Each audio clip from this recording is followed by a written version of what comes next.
Hello, my name is Marcus. I'm the compiler of a collection of therapy quotes entitled 1001 Windmills of the Mind, a collection of quotes taken from what's often called the psychodynamic or the psychoanalytic perspective, which long ago, as I understand it, was referred to by some as philosophical medicine.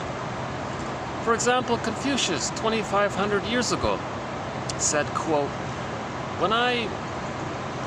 he said, quote, "When I walk in a party of three, I always have two teachers.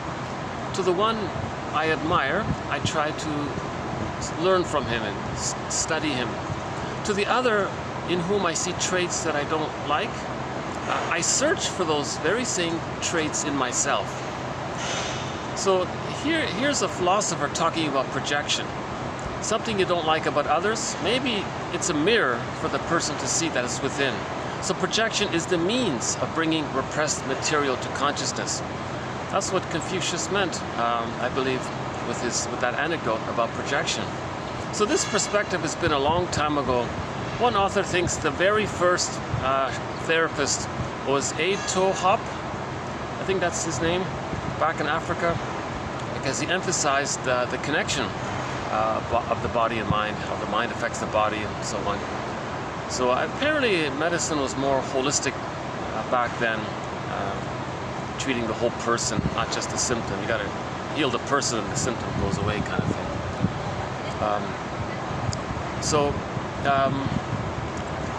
So projection is a thread in 1001 Windmills of the Mind. We have 50 threads or themes or topics or e-booklets or chapters, all within the general idea of trying to make the unconscious conscious, to re-own aspects of ourselves that we're afraid to own, that we lost, and put into safekeeping in the unconscious. So the baby must, for safekeeping, put his golden ball, his feelings, even his core sense of identity, even the pathway to a psychological birth and the capacities of the real self, they all get put into the bag there, the unconscious bag. So we've been using Robert Bly's metaphor pretty much throughout the series. He says that the child, by the age of 5, loses so much of his truth, and it gets put into this bag that we drag behind us. And we spend the rest of our lives trying to get it back in, trying to re-own, reclaim what we put in childhood. Right? Yeah, you might. I'm still trying to get used to doing these videos in the public. So you'll see me bounce around a little bit, be distracted a little bit. So sometimes the videos are extended longer than I planned. The last 6 videos are all over 3 hours in length, and part of it is my needing to move around, find a new place, and when I get interrupted, it takes me a while to get back to where. By the way, why don't we begin this video with a little bit of this nice decor here. We got that nice sculpture there with the heart. We got it in there. Yeah, there it is, right? And I kind of like these cute little. We got the nice table there. I kind of like these hedges there. I don't know if you can quite make it out, but there's 2 little baby elephants there. The young one and the baby one there. Sort of showing up, yeah, okay. That's kind of fun, that's kind of cute.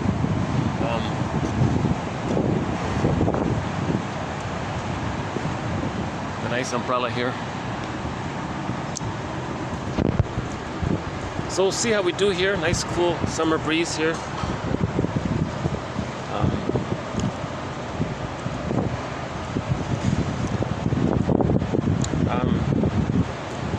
I have to say, those 6 lengthy videos, I would say watch the first. If you want a good overview of 1001 Windmills of the Mind, maybe watch the first 2 of them. In the recent string of videos that are 3 hours long. I feel like maybe those weren't too bad. And the last 2 3-hour videos, my delivery wasn't the greatest, but the content was key. So So we just mentioned Confucius, right? You see something about others and you have an opinion about it. Well, search for it in yourself. Own what you see and believe. Because projection means a person can't accept something that belongs to them. So to not feel the anxiety around owning that trait, somehow there's a mechanism or a trick of the mind where a person has a hyper-selective attention outward and a hyper-selective disattention inward.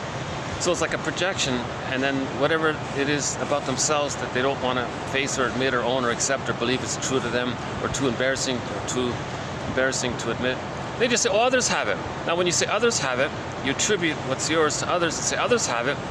Your attention is outward and you don't really notice it's within, so it's repressed and you keep it repressed. So repression and projection are kind of linked like that. So projection is the means of bringing repressed material to consciousness. So you say, oh, he's this and they that and they do this, they think that. Well, that's a mirror. Look within. Notice it for yourself within. Now the last two videos are very key. Morton Kissen, I think his name is. He says a very interesting point. He says that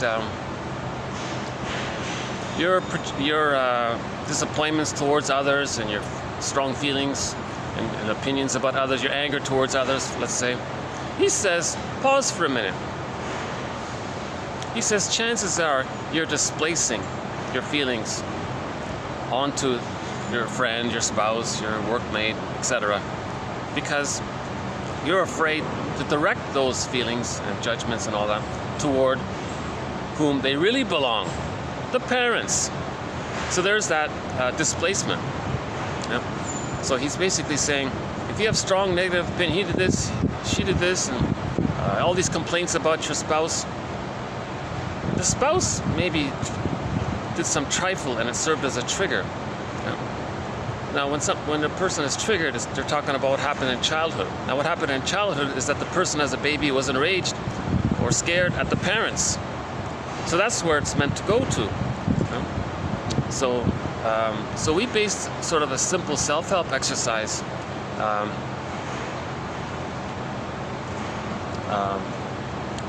discussed in the last two videos. So I'll just briefly mention it here again. So my overly simplified version of it is this one here. So quote, how are your feelings for one person really for another? Likewise for disappointments. Quote, my husband doesn't listen to me. Okay, she can ask herself, how am I displacing? So when you displace, you wrongly place. Her complaint is really towards the mother or father, but she displaced it and transferred it over to the partner because it's safer, because she wants to protect the parent, because she's loyal to the parent, doesn't want to displease the parent. Now when we say loyal to the parent, we mean to the fantasy, memory, image, imago, internal object representation of the other in the mind. So they're loyal to the mother in the mind, basically. So again, the past two videos discussed this. Right? So the self-help exercise in this example is, the woman said, my husband, he just doesn't listen. Okay, wait a minute. Am I displacing? Oh, I see. It was my parents who didn't listen. Right? Another example. I feel angry at my husband. Has he become a proxy? Oh yes, my anger is really at my parents. So it's a variation of something Confucius said, right? So if we go back to the Confucius quote, does it apply? Let's see. When I'm in a party of three, I always have two teachers. To the one I admire, I study him and learn from him. To the one I see traits in whom I don't like, I search for them in myself. Now we can add an option. We can say, before he searches for them in himself, maybe we can say he searches for them in his parents. because maybe it's in his parents. So that's what this quote is about. So we got a choice here. We can do both, and it's a both and situation. We can either look for them in ourselves, look for them in the parents, or both. Maybe first in the parents, then in ourselves, or maybe vice versa, or whatever. So there's a little, we have some options there. Huh?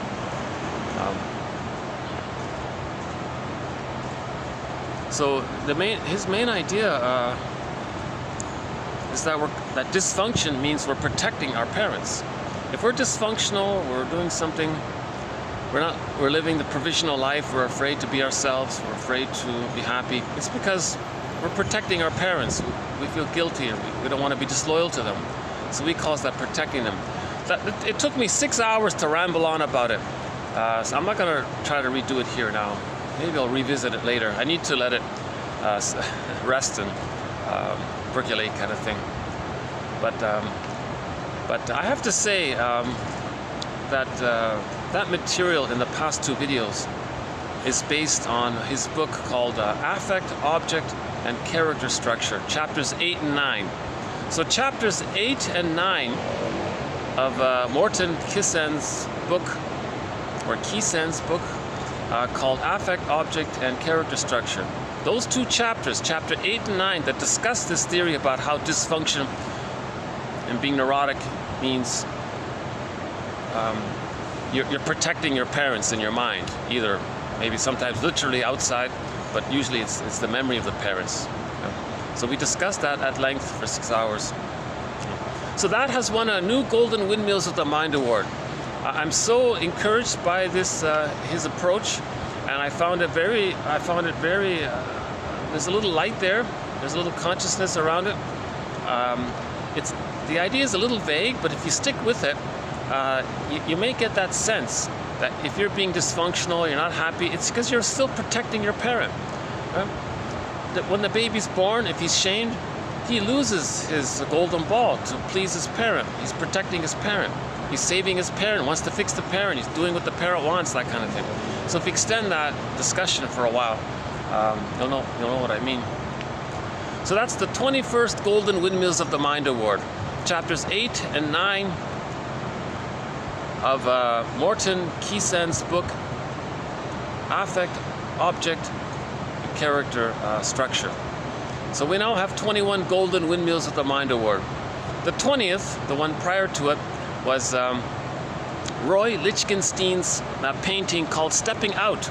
Immediately, with that quick painting, it's almost like a cartoonish kind of painting, but it's very helpful. Immediately, you get a representation of the existence of the unconscious and how important it is and how so much vitality is in the unconscious. Right? Our feelings are in there. Our having access to a wide range of feelings. The ability to mourn is in there. You need lots of feelings to mourn. If your capacity to mourn is in the bag, and later on you experience a loss, and where's your feelings to mourn it? You can't mourn it. That's complicated grief, aggravated grief, prolonged grief, etc. They can lead to fatigue, emotional fatigue, burnout, soul loss, nervous breakdown, these kinds of things.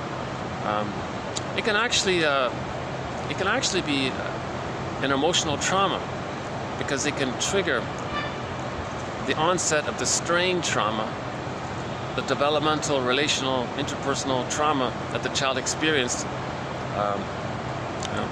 and it's in the bag there, all the memories of it. A loss of midlife can maybe bring some of that up. Now the person has PTSD. Right?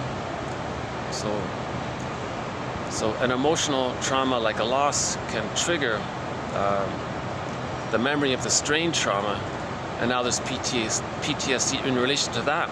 So now the person's hypervigilant, the amygdala is enlarged, sleep issues, and all of these things, right? Hypersensitive, overreactive, and all of the symptoms we know about.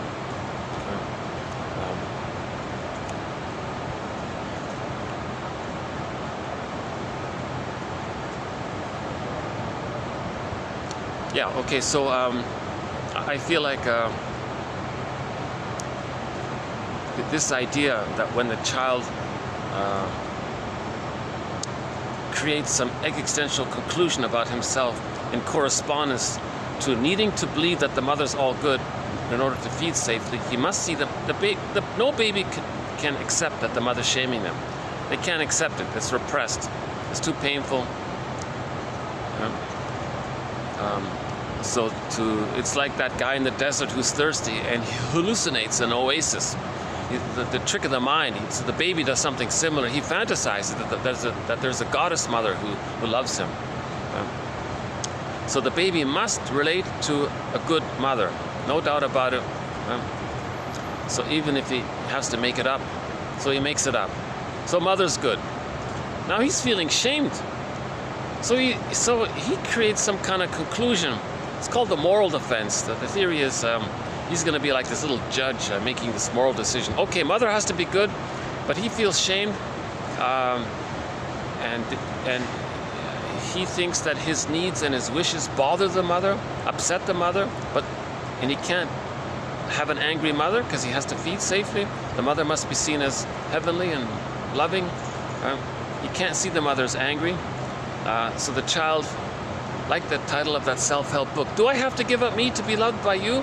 So the child does that. He gives himself up, puts his soul castle in there, Ithaca and Penelope, his feeling self, the golden ball, the pathway to self-direction in life and self-activation and knowing his real self, the capacity to feel real and embodied and centered and to enjoy the present. All that goes in the bag. He's doing it to please his mother, or he says to protect the mother. So it takes a while to make that little leap there about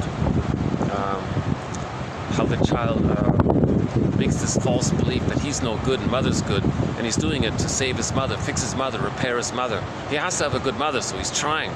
It's called failed empathy. The child pays a huge price for it. It can lead to living the provisional life, the unlived life, feeling that life is always on hold, when does life begin kind of thing, and so on. Okay, if you see me sort of stuttering a little bit, sometimes I'm distracted by some visual near me. This spot sort of minimizes my distractions. If I go here, I'm going to get distracted by who's walking. See, if I go here, there's always some activity there. It's really hard to get... Oh, wait a minute. Second thought. What if I just stayed here?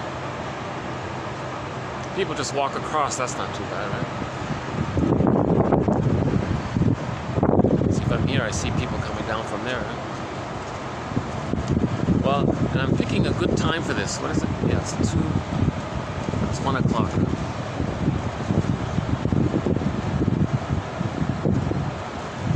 Okay, you see, okay, so there it is there. I can say others are making me anxious. Really? Someone walking by, or it's hard, it's a trite, it's nothing. That's obviously not the case, right? So that's displacement. Who made me anxious? Really, who made me anxious in my home? Of course, the parents. They're arguing, the demands of my demanding mother, those kinds of things. So you transfer it. It's displaced. Now, if we refuse to go there, if we insist on blaming, oh yeah, why do they allow so many people to pass by here? Like if I make some kind of excuse for something and blame the trifle as being the cause of my anxiety, Kissen says, well, that's because you're still protecting the parent. You're still doing what you did as a baby. You're still protecting the parent. You're still saying that you're no good, and you can't say that mother's no good, so you say others are no good. Now, when you say others are no good, that's a transference of the memory of when the baby cannot accept that the mother was no good, and we're stuck there. When there's a trauma, it's a fixation.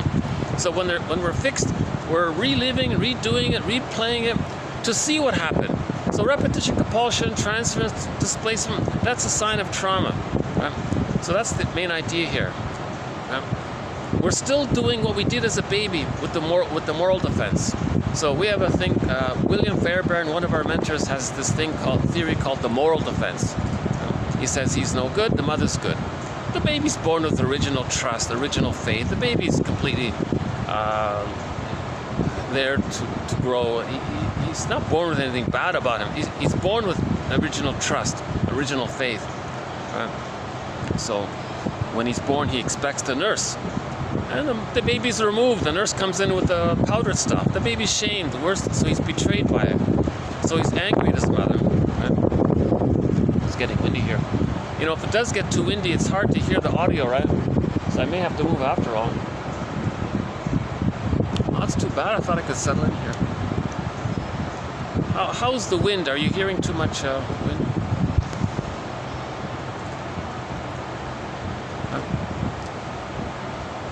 So, for more on this point about how trauma leads to repetition compulsion, we have to go to our thread on repetition compulsion, mainly headed by Paul Libby Russell. TQ 2119 for more on that. So when there's a trauma, we lose the feelings, we lose our identity, the psychic pain. There's this innate drive to not feel this pain. So we're going to replay the scene of the crime with the mother to try to get a better outcome, to try to undo it. Magical thinking. Can we travel back at a time machine? No, it can't be done. So the inferring mind, okay, a part of the brain called the inferring mind, the unconscious mind, is going to get the person to replay it somehow through transference, repetition compulsion, blaming others. And that's a mirror for the person to know that they're still stuck doing again and again what happened in the nursery. Right? Now, if you're not conscious of it, you're going to repeat it like Sisyphus. So we repeat because we don't have consciousness, we don't have memory, we don't have narrative truth, we don't have feeling. So we're repeating in search for those things. Now, when we get narrative truth and memory and feeling and our identity, I feel, therefore I am, then we stop repeating. Okay? So it's linked there. Repetition compulsion as a mirror for trauma. Recognition that trauma can be expressed by still doing with others what we did with the mother. Okay. So the baby protected the mother by taking the blame. So later on, he'll just continue to blame himself, or he'll blame others. So it takes two versions of it. So later on, the person's always blaming others or blaming themselves. They're still protecting the mother. That's the kind of thing. So that's a symptom or a mirror of the trauma of the moral defense. That the baby made this existential conclusion that he's no good because he must have a mother who's good in order to feed and survive. Right? So I really think it's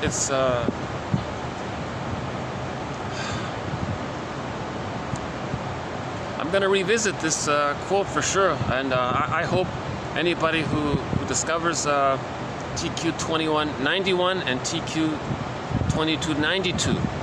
2291 and 2292. These are key quotes. This is sort of in the top 10 category of quotes here, right? Along with Russell's quote and Edmund Bergler's quotes and Masterson's quotes, the ones on religion. We've got a lot of excellent top quotes here.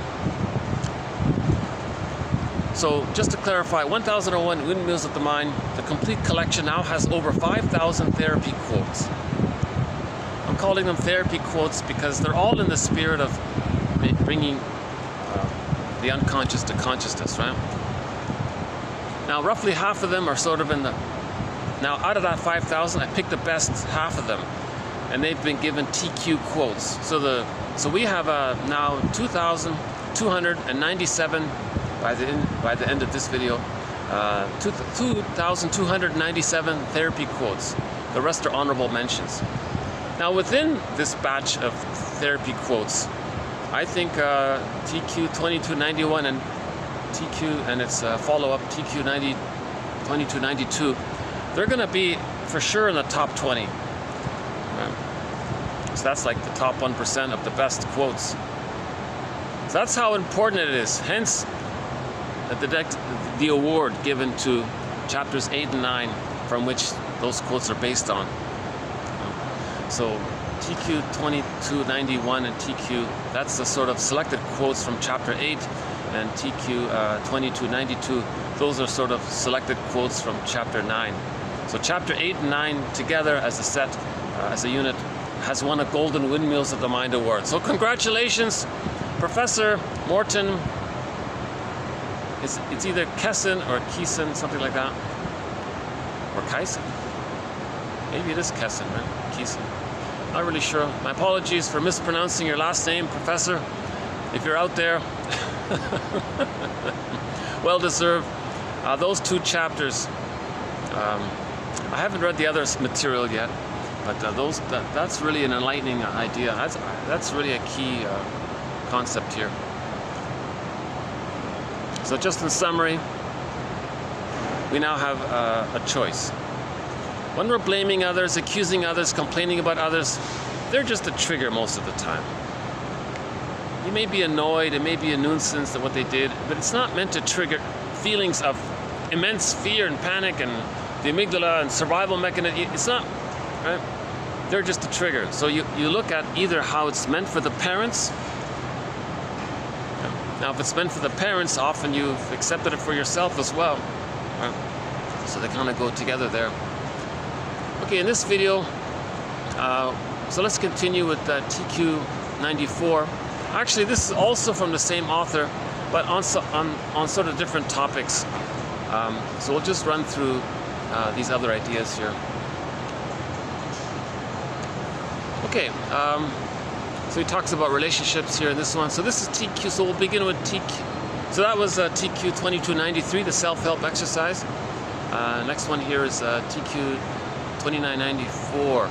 Okay, the yearning for a loving relationship is universal, but is often plagued by repetitive oscillations back and forth between merger and disconnection. There metaphorically exists an accordion-like movement in most long-term relationships, back and forth between brief moments of comfortable, melodic intimacy and closeness, and equally comfortable and melodic moments of distance and separateness. So that's the idea. That's where this takes place. A successful marriage takes place with whole object relations. Each person sees themselves and the other as a person in their own right, with feelings and needs and wishes and rights, and with the self and the other are seen as three-dimensional, and that's called whole object relating. You're treating them as a person and all that. Now, in dysfunctional relationships, commonly both partners are treating the other, thinking that the other is just there to serve them. That's called part object relating. So we have a couple of quotes from Melanie Klein, another one of our mentors, Melanie Klein, about the difference between part object relating and actually we have a quote coming up in the next video about this. Do I have it here? No, not yet. Actually, it's on the Twitter, yeah.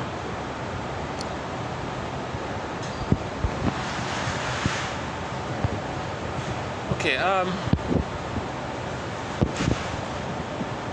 in the last at the end of this video, I want to follow up on something I said in the last video, offer a little clarity in it.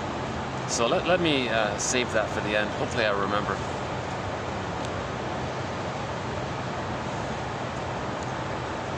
So in other words, in dysfunctional relationships, there's exaggerated fears of engulfment and abandonment. So there's a lot of panic, and the couple, they're arguing because each are looking to resume development. Okay. If a person has an insecure attachment style, there's a fixation.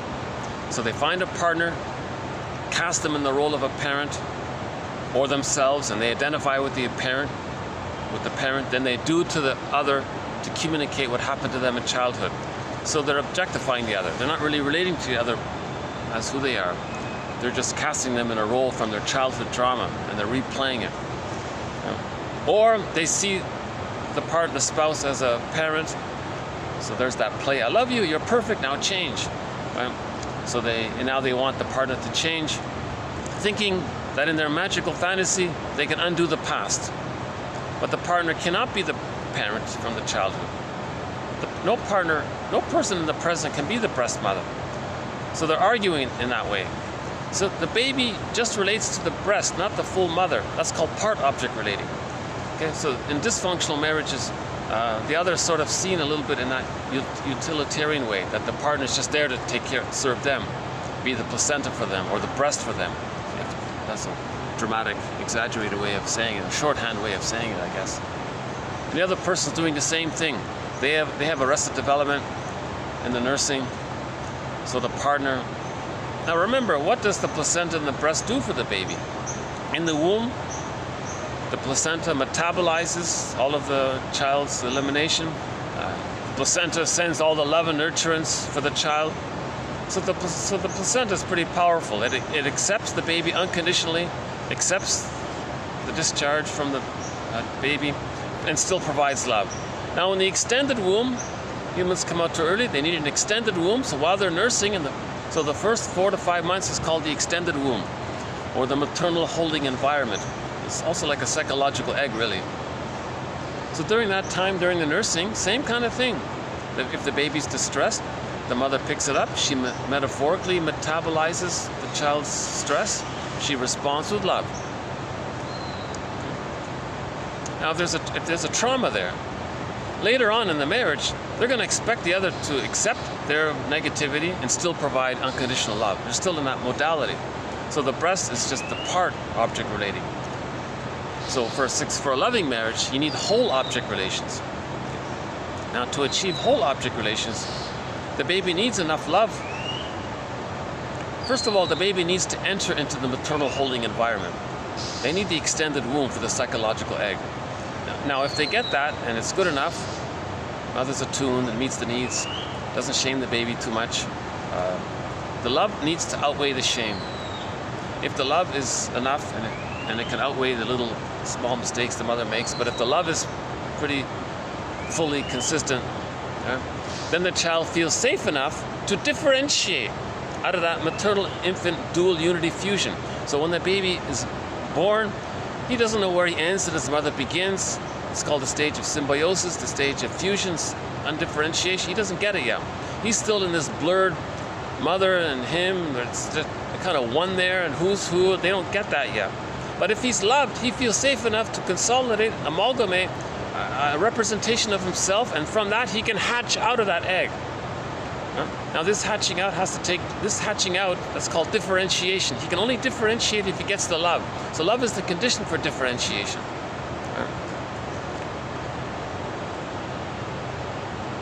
Okay, so if the person differentiates, he starts that. Now this hatching out, this differentiation and hatching is sort of gradual. It's unlike the biological birth when he hatched out of the womb, so to speak. It just took a few seconds or something. In the hatching out for the psychological birth, it's gradual. It's gradual. It begins at around 4 to 5 months and it continues until 30 to 36 months. So first the baby needs to enter into the egg and then start to hatch out. As he's hatching out, now infantile megalomania is still there even when he hatches out. That's a key there. Right? So now that with locomotion, the child has a love affair with the world is his oyster. So he still thinks everything is about him, although he's starting to hatch out, but it's beginning to diminish. Now, by the age of 18 months, if the child feels seen, he can let go of the primary narcissism, and now he's halfway there. He's halfway differentiated out. So now he more and more can see himself as a separate person and the mother as a separate person. Okay? Now between 18 months and 36 months, the child uses the mother as a secure base for his further exploration. He returns for emotional refueling. But this refueling is more about the mother doing improv with the child, called communicative matching. The child, look, Ma, I found this, I do this. Oh, cool, I can share what I know. But oh, this is awesome. You like? It's okay. I learn more. Yeah. And the mother sees that the child, wow, the child's becoming their own person, and they're not going to need the mother so much because they're going to be more autonomous. And the mother's okay with that. And the important thing is the child, number one, that the mother really does have that feeling, and the child sees it. Now he can differentiate. So at the age of between 36 months and 36 months, the child achieves his psychological birth, whole object relations. I'm okay, you're okay. Then that means when they get married, they recognize the partner for who they are. They get to know them for who they are. The other partner does the same thing, and there's a kind of mutual joy and acceptance and delight in that. And they share, and there's mutual dependence, and they can make genuine intimacy is there because if there's confusion or they can make I statements. So they can make another important thread, how to make an I statement. If two people can make I statements, they're sharing intimacy, then the marriage becomes like fine wine. If they can't make I statements, they're afraid to show their vulnerability because they're afraid of either being abandoned by the mother in the memory, they're operating out of the memory, or the mother's too impinging and demanding, so they want a distance, so they separate because the fear of the engulfment. Then they cling, but then they back off. So the schizoid pattern doesn't have intimate relationships because because they're constantly in this back and forth dilemma. It's not an accordion, it's this, where they're making music all the time. It's not like that. His thing about the accordion is that when they're close, they're making sweet music. If they need to back off a little bit, it's a different kind of music.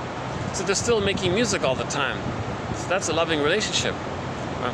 In the schizoid pattern, they can't enter into a relationship. They can't even do it because the thought of doing it means they're going to be impinged upon. So they back off. Now they're alone. And sometimes they feel it's too alone, so they come close, but then they back off again. So they come close, they back off again. They never enter into a relationship, really. I'm talking about emotional intimacy here. And to a lesser degree, this takes place with the codependent pattern. The narcissistic pattern, oh boy, So we have a thread on the stinger and the clinger. If the fixation takes place during the symbiosis and they can't get out and they're shamed by it, they're very angry, they want to communicate that they were shamed. So they sing the song, "Find Me Somebody to Shame." So a person with a narcissistic pattern will marry a codependent pattern often, and the codependent partner is then shamed by the person with the narcissistic pattern, the stinger, because he's saying to his mother in the mind, "Look, mother in the mind, when I was a baby, you stung me. And now I have this nice partner here. I'm going to be negative towards them. I'm going to shame them to show you that you shamed me." So he's still loyal to his mother in the mind. He's still trying to change his mother, protect his mother, save his mother, heal his mother. So he's going to be a caricature of her and be just like her to show that they're in union there. And maybe, but at the same time, he's angry because he does want to heal. So he's going to shame his partner to communicate that he felt shamed by his mother. Now, at the same time, he's trying to show her up and show his anger at the mother. "Look, mother, I didn't like this that you shamed me. Now I'm going to shame others to show you they shamed me." That's his anger to do that. So he's become like a negative, angry cartoon of his mother kind of thing. They call it a caricature. He becomes a caricature of his mother. So a person with a narcissistic pattern says, "Find me to someone." Now, ideally, often the person with a narcissistic pattern will marry another person with a narcissistic pattern because the codependent is going to leave usually in a short time. They're going to leave. They say, "I don't want to be shamed all the time." See, the codependent partner, they use sweet lemons. They think they're no good and others are good. So they kind of brush their negativity aside. "Oh, no, that's okay. It doesn't really mean it. It's just in the moment." So they always justify it. Now, a person with a narcissistic pattern is thrilled, right? If the person with the codependent pattern uses sweet lemons, because it's part object relating. They're using the partner to metabolize their waste. If the trauma was in the womb, that's they see the phantom placenta on the partner. If the breastfeeding was gone awry, they see the partner as a symbolic breast. Right? We're talking about how the unconscious is projected on. And in the unconscious, there's imagos and images. So we're talking about this inner world being projected onto others. So for more on that, the last video talked about that. The last video kind of clarified the difference of how we live in two worlds. We live in two worlds. Yeah? So we have our interpersonal, external reality world, secondary thinking. But in this other world, our unconscious, inferring mind, it's in the brain, it's in the unconscious. It's called a non-reporting brain. You can't bring it to consciousness. So it wants to report and make it conscious, but it's stuck, so it's the non-reporting brain, or the inferring mind. Okay. Now, so all of what we disowned about ourselves, it gets put into this bag. Now in this bag, it's like if we were to amalgamate all the traits of ours, that's the double, or the second self, the secret self, the shadow self, the second, it's the one who walks with me, who's not like me, who is me. Someone's living my life and I know nothing about him. So we talked about the double in the last video. If we were to take all of our own traits that we don't know about, it's in the bag, identify these traits, have some imagining, and create a person possessing those traits. That's the motif of the double in literature. It's a key concept, huh? So in the story of the student of Prague, the guy met this other guy. He didn't know it was a sci-fi fantasy thing. He didn't know that this other metaphysical, he didn't know that this other guy was a representation of everything about him that he doesn't know about. And they made a character. It's called a double. Now in that story, it was a cautionary tale. It was meant for him to befriend the double, to get to know him, and accept that what he sees in the other person, it belongs to him. He wants to reintegrate and re-own what he, right?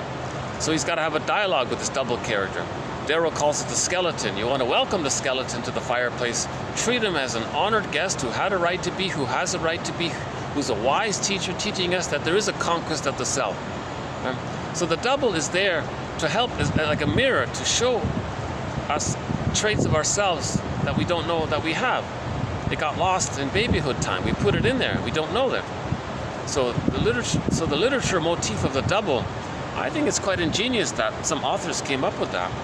That was very clever of them too, and it's an endearing, ongoing motif called the double. Right? Now this dialogue back and forth, I've been also borrowing the popular Phantom of the Opera. The woman consciously goes down into the basement, the unconscious, faces anger and shame and humiliation and all that scary dude. That's her disowned traits. Huh? Now she befriends them and he's teaching her. She comes back up to consciousness, so she accepts what she owns, that the metaphor, she comes on the stage and becomes a better singer. So we're improved by it. So we're improved when we own what we lost. Again, myths and fairy tales are metaphors for internal dynamics. They discuss the inner world, this world in there, the fairy tale, mythological world. Myths and fairy tales are true on the inside, not on the outside. Nothing to do with the outside. They're symbols or metaphors, approximate symbols to convey something about our feelings and so on, our wishes and needs and concepts and so on. So an entire myth is like a whole dream. It all belongs to one mind. So in the Odyssey, he's looking for home, his inner home, called his soul castle. So we live in a psychic house called the soul castle. So in the Odyssey, sorry, a little distraction. So in the Odyssey, he says he wants to go home.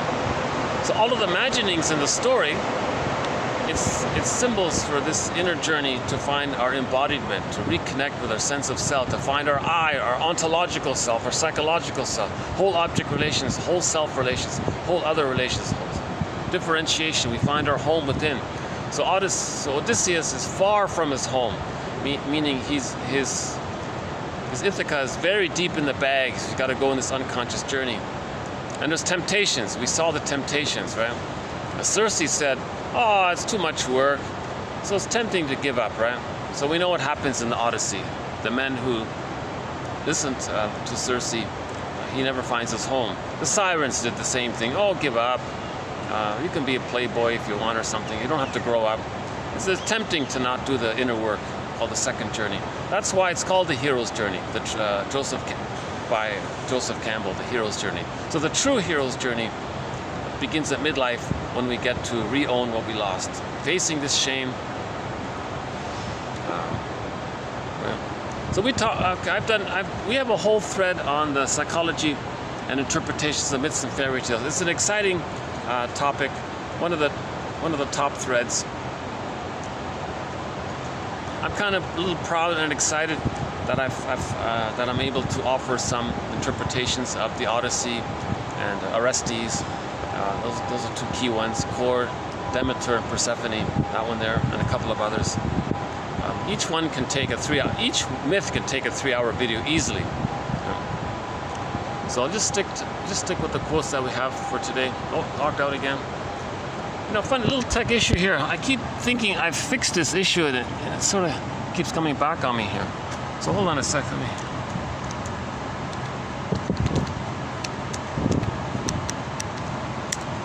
Okay, here we go.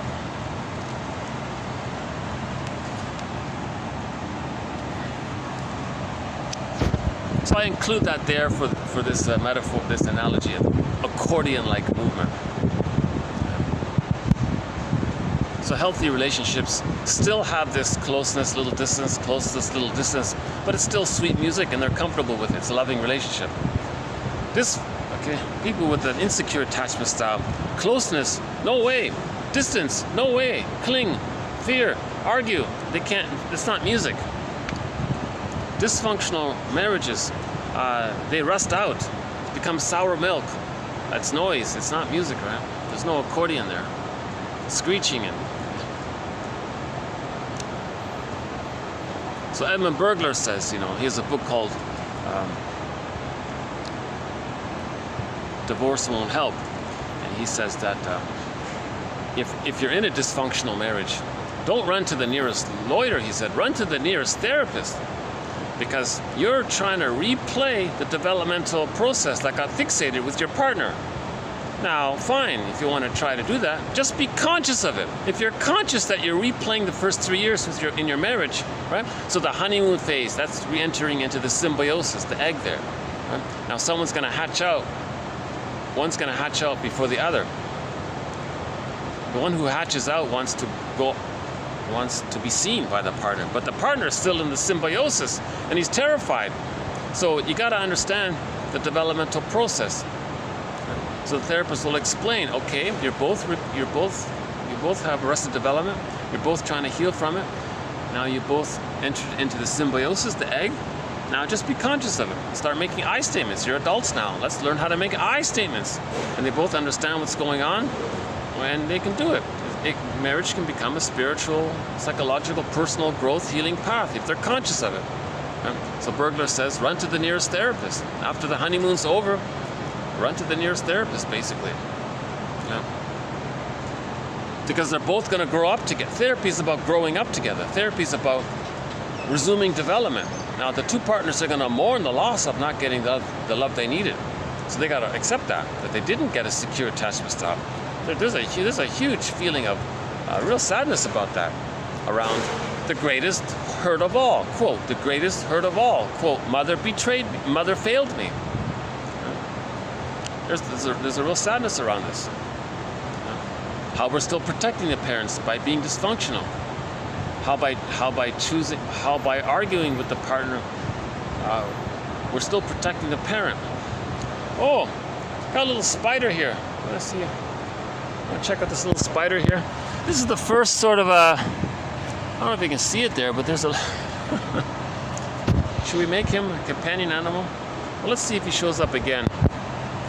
You see him there? Well, probably not.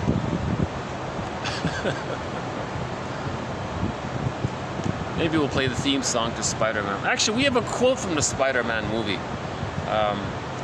The one with Garfield, right? Is it Andrew Garfield? And now, at the very end, there's a teacher there. At the very, very end of that movie, you hear the teacher talking to her students. She said, some authors will tell you that in literature, there are about 10 motifs in literature. Well, I'm here to say, not really. There's really only one. Who am I? So that she's right. All literature, all myths and fairy tales, it's about finding ourselves. Okay, there's comedic break. We take breaks with comedy, but basically, literature, true literature is about finding ourselves. Reading Ibsen, Peer Gynt, it's about finding ourselves, or learning what happens if we don't find ourselves. Because in Peer Gynt, he was this manic, selfish, greedy playboy all of his life.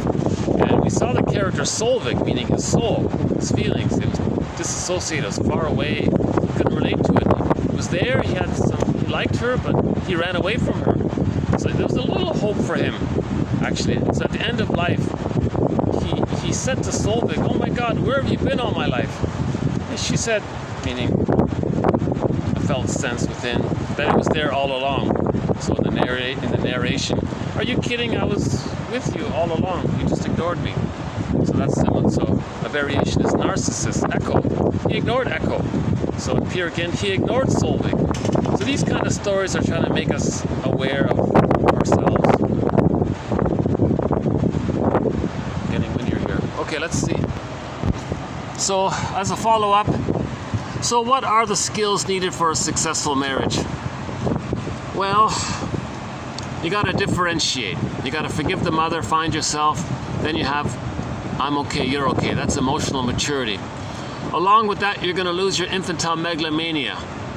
So there's the perfection. So you can tolerate imperfections because you're not a god and she's not a goddess. You're both humans. You're both going to face existential realities. Okay. And you've got humor and playfulness. Okay. Many people develop these skills from fortunate internalizations of effectively loving parental couples.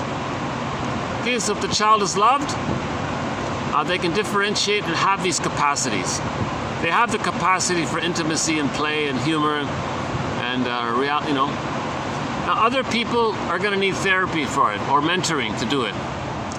We choose our therapists, like our marriage partners, based on unconscious factors that we only gradually become aware of during the course of analysis. If the child is fortunate enough to be exposed to loving parents, if fortunate enough to be exposed to loving parents, so if they're fortunate enough to be exposed to loving parents, they can internalize a comfortable capacity for loving commitment. So there's sort of a template within. They saw the parents loving, they have a role model within. People can divorce and repeat unanalyzed inner conflicts. People can divorce and then repeat their inner conflicts with the next partner. So Bergler says, yeah, you can divorce your mate, but you can't divorce your inner conflicts. Your inner conflicts will faithfully, he says, follow you into the next marriage. Your inner conflicts will faithfully follow you into your next marriage. So don't divorce, just heal your inner conflicts and you can save your marriage. He wrote 2 books about how you can save your marriage.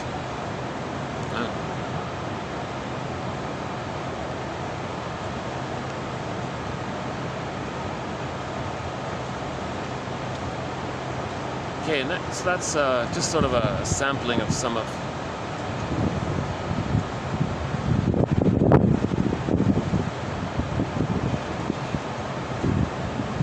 So this quote's really just sort of a reminder, really. There's no real deep insight here. It's just sort of a reminder, the image of the accordion. If there's differentiation, then they have access to the real self. What are the capacities of the real part self? Of the real part self of the self is that it allows the person to make I statements. Okay? Then the marriage becomes like an accordion or fine wine. They make music together. Now, the image is that sometimes they're going to be a little closer, sometimes they're going to have a little more distance, but they're still in this loving relationship. That's okay, right?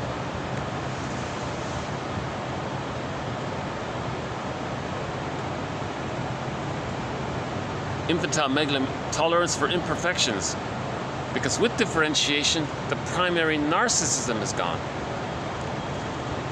If the primary narcissism is still being clung to, that means the person is chasing an image of himself as being a little god. So the baby in the womb is a little god. Afterwards, he's a little god. Everything's about him. The placenta served, the breast, everything's for him. Everything says he's a little king. So if he has fixation somewhere in there and he can't develop, he refers back to when he felt like a little god, and he's always chasing it. That's called taking refuge in the grandiose part self, or the glorified self, or the idealized self, or the ego ideal. Right? Different authors use jargon for it. The basic image is narcissist looks in the pool of water, he sees his reflection. That reflection of himself is the concept of himself of when he was a little king or prince. And he's chasing it, and he's stuck there, and he's looking for it. Right? The object of my affection is my reflection, says the title, reads the title of one self-help book by Raquel Lerner. Not a pretty good book on the narcissistic pattern. Right? So he's in love with himself, right? The object of my affection is my reflection. But that reflection is the memory of when he was a little god. So he's chasing that. So that's part object relating. So he wasn't satisfied at the nursing. So everyone is going to be a symbolic breast or placenta. Symbolic. When I did these videos outdoors earlier, I was getting a lot of mosquitoes. So the mosquito actually is a companion animal. I'm not sure what, it's just a little fly or something. Okay. Yeah, that's just some little, oh yeah, that's just a little house fly or something. So that's not going to be a, so the the companion animals to 1001 Windmills of the Mind are the mosquito, the bee, the blue jay, the crow, the fox, the gecko, the cat. We might see an alley cat here come by. I love these stray cats. Yeah, they're pretty, like a lot of character. Okay, the heron, the Canada geese, the loon, and the seal. When I was doing these videos on the shoreline, on the rocky shore, I could see a seal there just looking at you sometimes. Okay, next one here by Ogden. Transference, the illusion that the unknown object is already known. Each new object relationship is cast in the image of past relations with which one is already familiar. Okay, so that's common. If you have unfinished business with your parent, you're familiar with that painful interaction. You want to complete the cycle with the parent. You want to digest the pain with the parent. So you cast the person in the present in the role of the parent, accuse them of being negative like the parent, and you're trying to replay it. Now the person in the present doesn't know what you're talking about. Right? They think you're nuts or something. What are you doing here? Why do you have these exaggerated demands, the exaggerated expectation? Why are you blaming me for? Okay, then maybe he can sense it. The therapist can sense that, oh, you're projecting your unfinished business with your parent onto me. It's a displacement. Now, the positive intention is, if he does this, and he catches himself that he's projecting, then he knows he has trauma with the parent. And he's afraid to express his true feelings for the parent, because he still needs the attachment. So he's afraid to lose the parent if he's expressing his feelings towards the parent. So it's safer to express his feelings toward a non-threatening substitute other, so he stays loyal to the parent. Now, why is he still loyal to the parent? Because he's waiting for the parent in his mind to change. He's in a catch-22. A person is going to be loyal to a dysfunctional parent, that's in the template, because they need the mother's love to leave them. But they're not getting it, so they're waiting, so they're loyal. Because they need, so to preserve the loyalty and not make the mother angry, they're going to be angry at someone else, and hence they protect the loyalty to the mother. So that's what Morton here, Kissen, was saying. If you're dysfunctional, then you're still waiting for your mother's love. So you got to be loyal to her. So you're doing what she wants and pleasing her and taking care of her and satisfying her. So in a sense, you're kind of protecting her at the same time. That's what he means. So transference. So a lot of pop songs, most of our romantic pop songs with love this, love that, it's not. It's transference love. A lot of these intense emotions about love relationships, That's transference love. So there's a huge heart, all these heartbreak songs and the pain of longing, the pain of unrequited love, being lovesick, and our love leads to madness. All these kinds of I need you forever. These kinds, the symbiosis, these kinds of things are related to transference love. The baby didn't get so-called good enough mothering. So they're trying to get it from someone else, hence this immense emotionality around it. Huh? Now that's okay. That's a sign that they can heal together. That's why you got to make this conscious. Now if the couple, if they're both unconscious and they're replaying it and they're not aware that they're replaying it, then the marriage becomes like sour milk. It's going to rust out, big dramatic breakup. Because in those cases, it's either everything or nothing, all or nothing. Those kinds of dichotomous thinking. Because when there's trauma, the splitting is still being used. The baby uses splitting to deal with the anxiety of a frustrating mother, good mother, bad mother, and there's dichotomous thinking comes from that. Now, in the template, in the imaginal world, it's goddess and demon, and they're operating out of that emotionality. So in the relationships, they're operating out of that emotionality. It's got to be everything goddess or demon. Either so the partner's all great or all bad. Huge disappointment. So in 1 minute they could be great, next day later they're so terrible. It can be extreme like that. They don't have the concept of the other as just being a person wounded. They have assets and liabilities. They're trying their best, but we're talking about it and we're making I statements. Okay, so that's the normal loving relationship. And people make I statements. So I won't do an example of an I statement here, but it's one of our threads on how to make an I statement. If you want to learn quickly about it, read Marshall Rosenberg's book, his main book there, called Language of Life, NVC something. Okay, his rendition of the I statement is called OFNR, O-F-N-R, observation for the trigger, feelings and needs for the being remembered of when you were a child, you had a need, the needs, so you identify those needs, what were they, and how they didn't get met, and how you felt, and name the feelings around it. Share that with your partner, and then the R is for the present request to keep the dialogue going. So we want to move from transference love to genuine love. We want to move from transference love, part object relating. It's more utilitarian. You're not seeing them as a full person. You're in this panic that they do what you want. It can't be done. So the boulder rolls down the hill. Now we got to face the anger at the parent. That's what TQ22, that's what the past two videos was about. If the couple are screaming at each other, that anger is for the parent. The complaints, the things you're saying about the partner, they're cold, they don't listen, they're stubborn. Wait a minute, you're describing the parent. Now you're meant to direct it at the parent. So the placard said, if you have a trouble with your identity, take it up with your parents. Okay, mourn the loss, find the truth, be a detective, be an existential detective, be like an investigator, interview the parents, get the information. Then you realize it's not their fault, but you got to find out what happened first. Then you get to a place of forgiveness that it wasn't their fault. The mother may have been a victim of the plunder system. So that's another huge thread right there. Yeah, at the end of this video, I want to make a follow-up comment about the plunder system.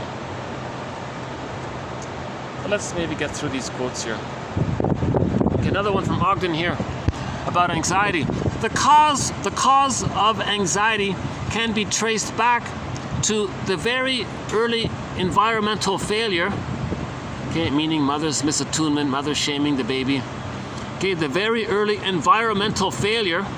What a polite way of saying the mother used a bottle instead of natural breastfeeding. The very early environmental failure that constituted a great hope fell. Let's see if I can remember it. So Emily Dickinson has a great poem about trauma. A great hope fell. You heard no noise. The wreckage was within. Oh cunning, tragic, oh cunning something, and left no witness. So look up Emily Dickinson and her poem that begins with the words, "A great hope fell." The baby had a great hope to bond to the mother. It fell. The wreckage was within and left no witness. It's a great poem. Okay, so anxiety can be traced back to this great hope fell, where it could not be experienced at the time that it occurred because there was not yet a self capable of experiencing it. There was no ego developed. You can't see it, you can't perceive it, i.e. capable of elaborating the event psychologically and integrating it. So the baby can't metabolize it and accept it. So anxiety can be traced to this. Anxiety can be traced to this babyhood trauma. So in babyhood trauma, the baby felt there's too much excitation with the stress of the impinging mother, maybe the forced feeding or something, some terrible, making the baby cry at night. Now, if the baby can't see the mother, the baby has no concept of time. He can think that the mother's just not there. Now, how long is the baby going to last? No baby can last on their own. So these kinds of very early environmental failures that constitute this trauma, this emotional trauma. When we feel anxious now, it can be traced back to that, basically. So anxiety means there's some fear, you don't know what it is. Okay, we're not talking about practical external anxiety outside. We're talking about the psychological anxiety, mainly from within. So you feel anxious, there's a danger. What's the danger? You don't know what it is. Well, this quote says it's when you were born and the mother wasn't around and you were shamed by the nurse who gave you the powdered stuff. That kind of thing. So, you lost basic trust. So the baby loses basic trust with the mother. There's a lot of pain around it. So something in the present can trigger some of those old memories that's in the brain. And that's why we feel anxious, because it's coming up. Generally speaking, it's the memory of how the child had to libidinalize their pain to the frustrating mother. So if somebody reminds you of your frustrating mother, you're gonna remember this is Edmund Bergler's theory. You're gonna be reminded of how the baby had to blur, libidinalize, so add pleasure into the pain. To have the attachment, you need the pleasure to bond, but it's so painful, so it gets mixed in like that. So the pain means connection, so pain means love for the baby, right? So the anxiety is going to come around, some of that memory is coming up.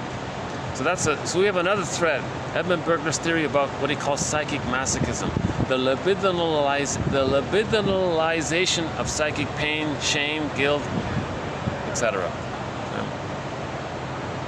Or the pleasure and displeasure phenomena. Meaning the mother was shaming, abandoning, the child has to bond to it, so the pain and the pleasure, the need, the pleasure, the attachment, the pleasure, but it's pain, gets all blurred in like that. So if you're reminded of a shaming mother, it's going to come up, some of this old stuff's going to come up, and you're anxious and you don't know why you're anxious, that kind of thing. Now all of this anxiety can enlarge the amygdala, so now there's the physiological aspect to anxiety.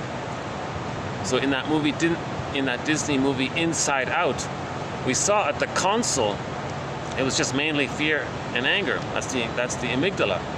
So just anxiety, they're always hyper alert, hyper vigilant, easily quick to anger, these kinds of things.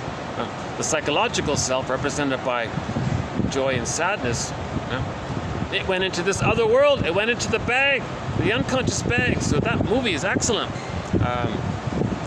2015, Inside Out. The director is a guy named Pete Docter, did a great job. He showed how we live in two worlds. This inner world, which with trauma, our feelings get in there, joy and sadness get in there. So we don't feel joy, we don't feel sorrow, regret, or bad. All of our feelings to repair and If sadness is in the bag, then we can't mourn losses. Then the amygdala is enlarged, because it's all survival, fight or flight mechanism in the brain. So we saw that in the Inside Out movie. So that, by the way, has also won a Golden Windmills of the Mind award. That movie Inside Out. I mentioned the Odyssey, the one with Armand Assante. That has also won a Golden Windmills of the Mind award. The one starring Armand Assante. It was originally a TV miniseries. If you can get the VHS, I recommend watching the VHS. When they digitized it, I'm so crestfallen or something. I'm crestfallen in a way. Yeah, I feel a little bit like, how could you do that? One of the best scenes, one of the most important scenes they took out. That's like the heart of the story. Why would you do that? So get the VHS if you can.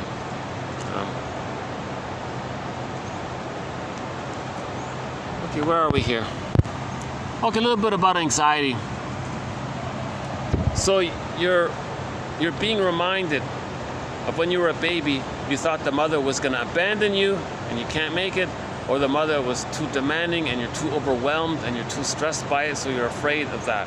Or what if the mother did punish the baby? Oh my God, that kind of memory's coming up, right?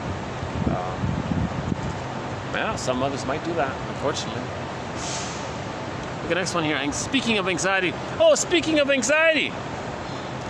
So what's meant to happen is, it's called projective identification. Okay? So another threat, projective identification. If the baby's stressed, mother gets it, she metaphorically metabolizes it, she can handle it, and she responds with the love and meets the baby's needs. There's a cycle there. Okay? Because of the fusion, the child can now internalize this. This interaction becomes a part of the child's psychic structure, called the holding interject, or the internalized good object. So now he can self-soothe himself later on. If this cycle didn't take place, then later on they're going to coax others to feel what they're feeling, with the hope that they're going to metabolize it for you.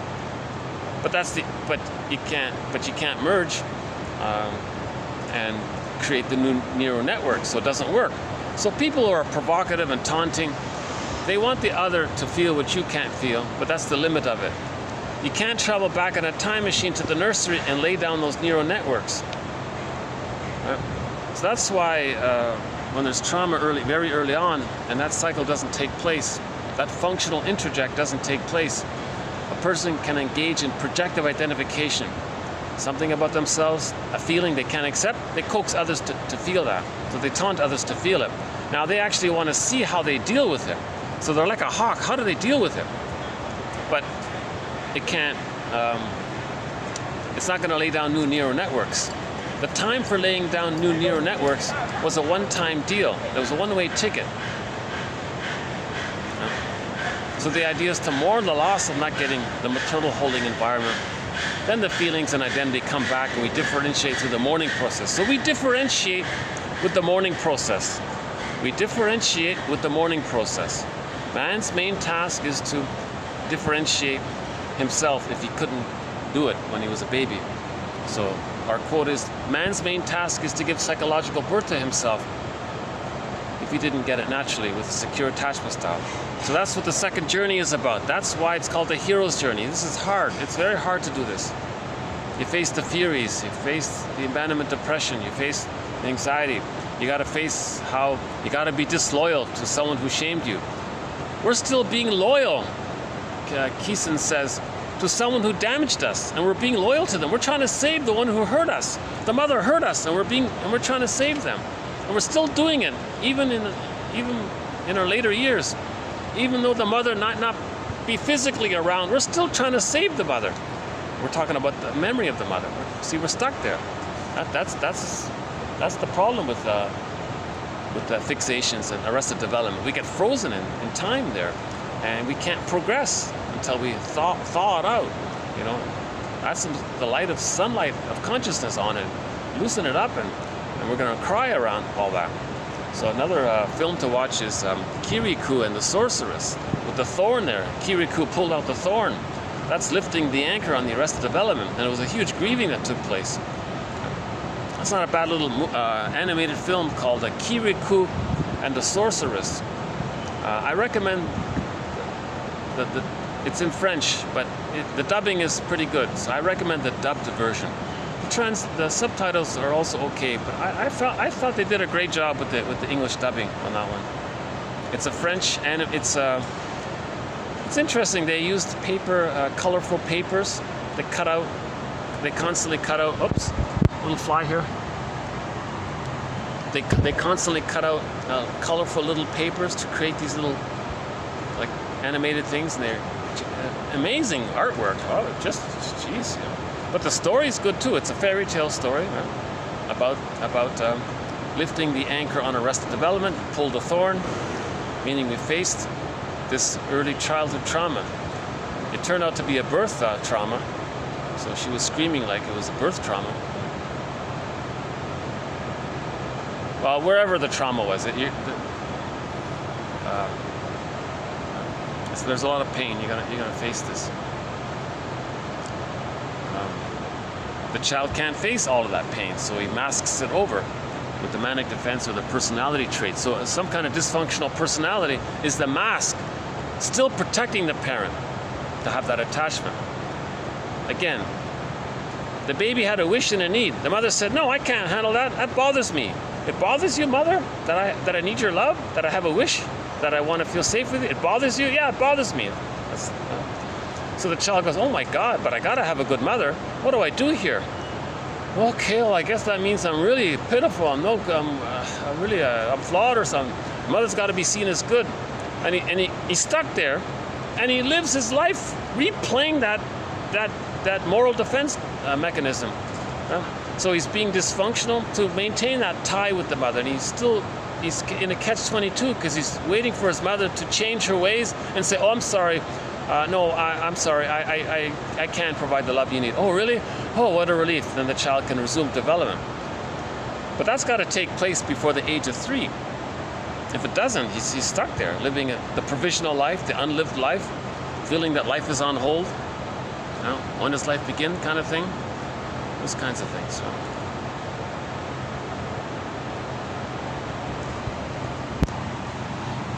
The earliest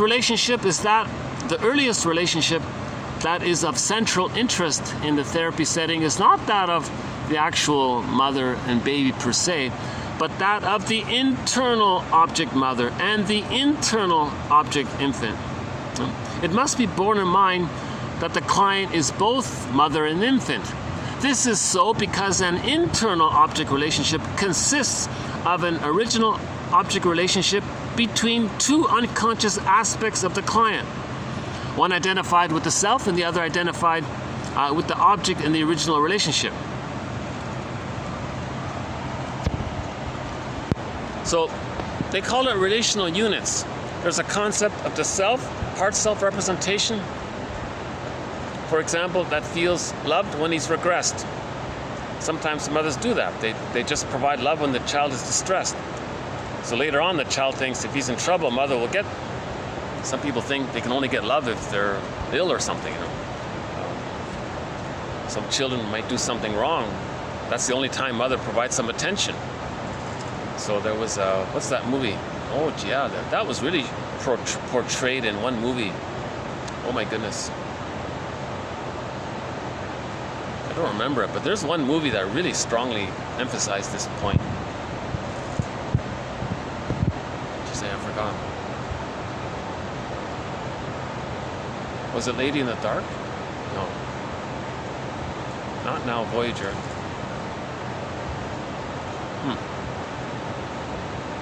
Yeah, it'll come to you eventually.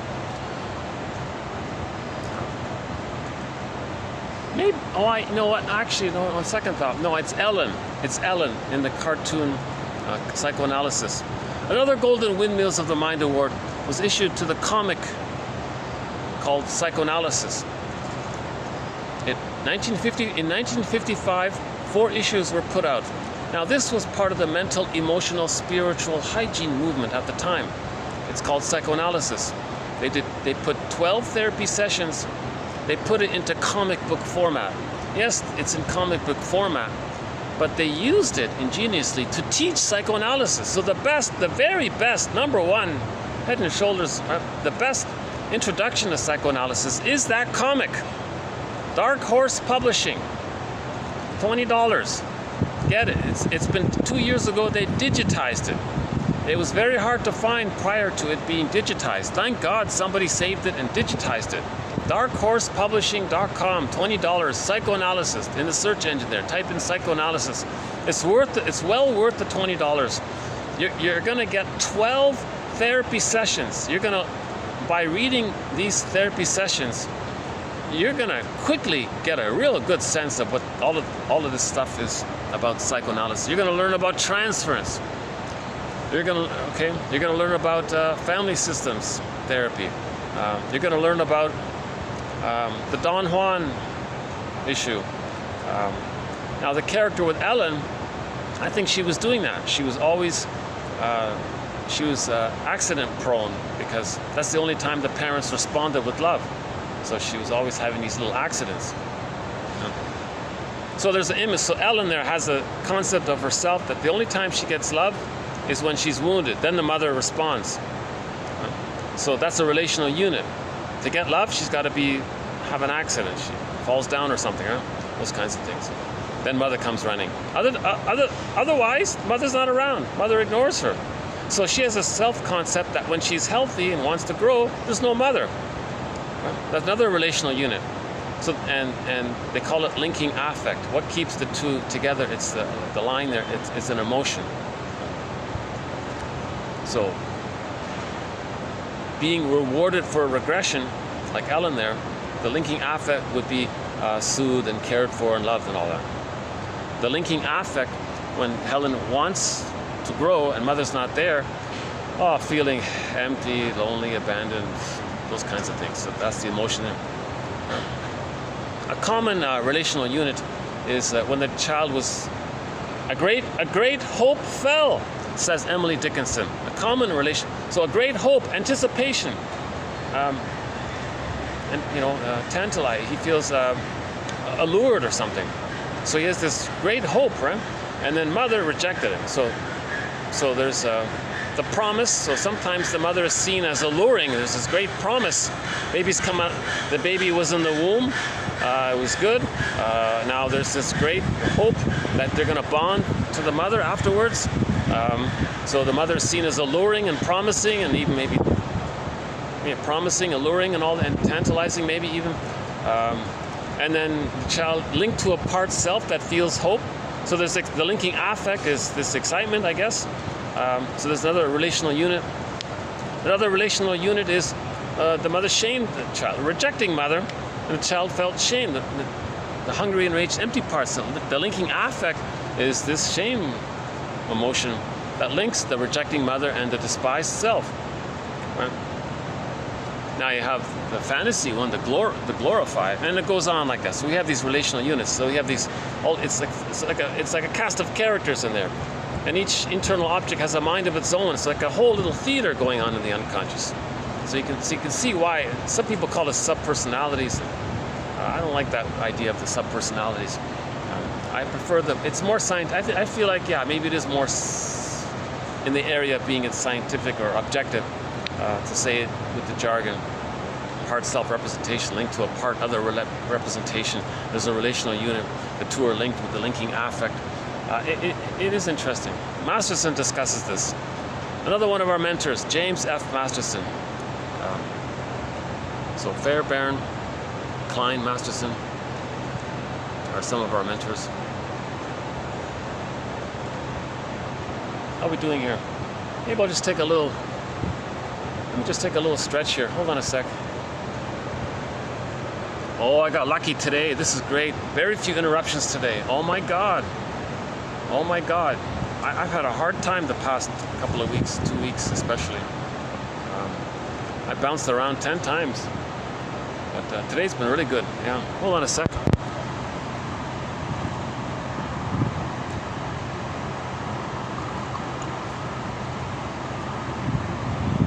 Oh, there's the elephant right there.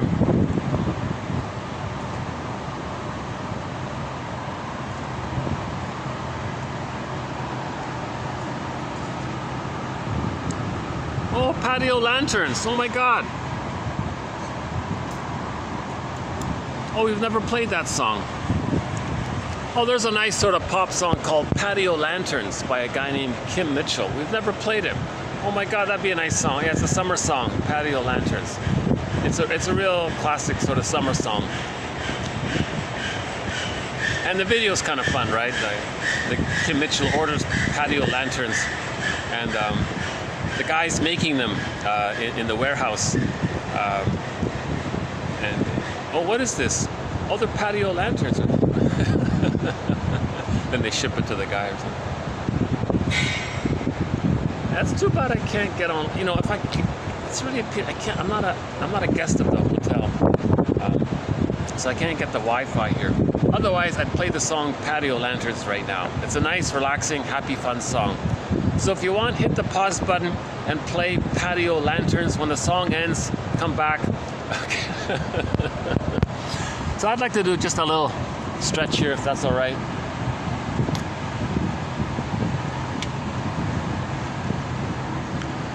So to deal with my anxiety. So back to that projective identification. If that loop doesn't take place, baby's stressed, mother gets it, responds with love, a neural network is laid down called the holding interject. If that doesn't take place, later on when they feel anxious, they're gonna coax others to be anxious, then they don't have to feel that they're anxious. But no neural networking takes place. So they soothe themselves by making others anxious, right? So they coax others to be scared. Then they don't feel how they're scared, right? So many people with the narcissistic pattern and the bully pattern and the Iago ones and all these other ones, right? They want others to be distressed or shamed. Then they don't have to see how it's within, right? So we have a thread called self-help exercises. I mentioned one here today, right? When you're complaining about your partner, direct it to your parent instead. Okay, basically, in most cases. Especially the stronger the emotions, the more that it's for the parent. Another self-help exercise I find quite helpful comes from cognitive therapy. Can we look at the fountain here? I try not to get anybody in the video, but let's see if I can show you a glimpse of this little fountain here.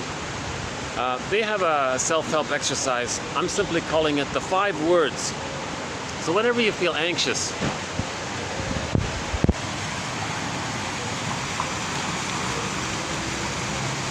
showing up there.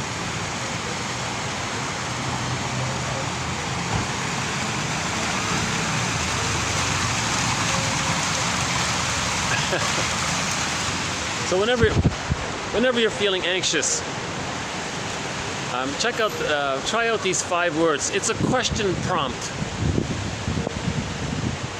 What's the hardest thing about? So those are the 5 words. Right? 2 plus 2, 2 plus 2 plus 1. What's the hardest thing about? So those are the 5 words. And then you fill in the blank. So for me, what's the hardest thing about believing that I'm having a good video day in terms of interruptions? Well, I can't believe it. Is it true? I still feel anticipation that there's going to be a bunch of interruptions. Well, what's the hardest thing about just accepting something pleasant? Well, I'm not used to it. So what's the hardest thing about, so go on. Yeah, I'm not used to it. I see. So if there are no interruptions, then you can't use them as an excuse for your other mistakes. Yeah, you got me there. I think if there are no excuses that I can use, then if I'm bumbling in my video, I can't blame the interruptions. I have to take more closer personal response. I have to face more of my true anxiety. I can't blame the interruptions for my anxiety. I got to face my genuine inner anxiety. I see. So when you're having a pleasant day, when you're having a pleasant outing here,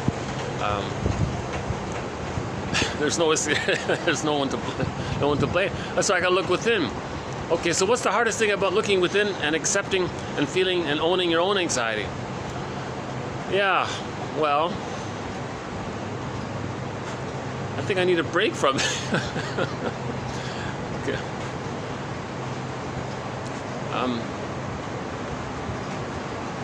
Okay, so what's the hardest thing about just being a little compassionate for yourself and giving yourself a little break about it? You've been doing you've been covering this material for a while now. You need to take breaks. Yeah, that's true. Okay.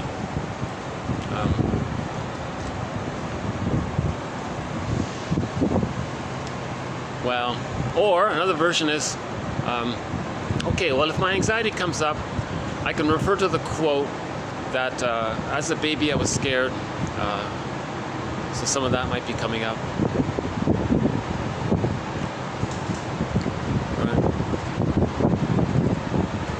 Okay, so that helps a little bit. You have to do it a few times. Sometimes you can change the wording. What's the scariest thing about this? Or what's the saddest thing about this? Just try it. It's a good question prompt. It leads to free association. It leads to free association. And you realize you're triggered, so you look back when you were a child, what need you had. So, yeah, I had a need for warmth and safety. A warm connection. When that wasn't met, I felt scared. So I think my anxiety can be linked to that kind of thing. Okay, so that's a little helpful, right, to break the unconscious conscious. So the 5-word prompt often then leads into the I statement, meaning the anxiety. What you're talking about is the O. You look at the F and the N in the childhood, then you make some kind of request if you're talking with someone else, right?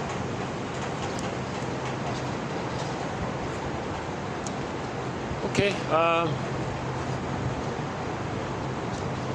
think this is sort of the most summary feeling I've had here so far. I'm not sure why,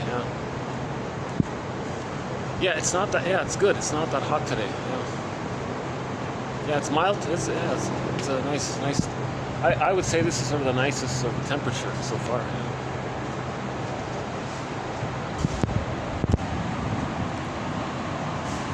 Okay, so let's go back to our red umbrella here and do the next quote.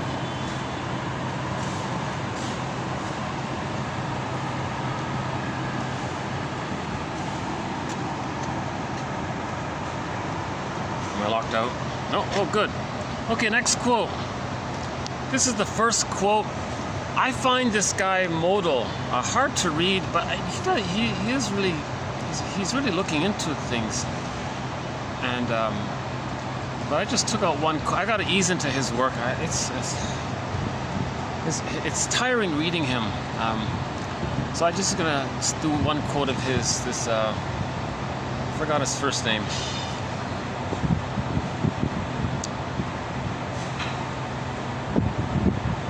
So let's see how this one goes. So the next one is TQ 2296. Okay. Ferenczi described how the abused child identifies with the aggressor's hypocritical and false interpretation of reality, that nothing, in fact, had happened. As a consequence, the child's confidence in the testimony of his or her senses is broken. Okay, Califf and Winchell described a syndrome that they called, quote, gaslighting, a term borrowed from the movie Gaslight, which was based on the play Angel Street. In the story, oh, wait a minute. Oh, look at that. Somebody got some. That was quick, eh? You're not going to hear me I know when it gets too windy, you don't really hear it. Let's see if I can find a. I think I can go indoors because it's not too.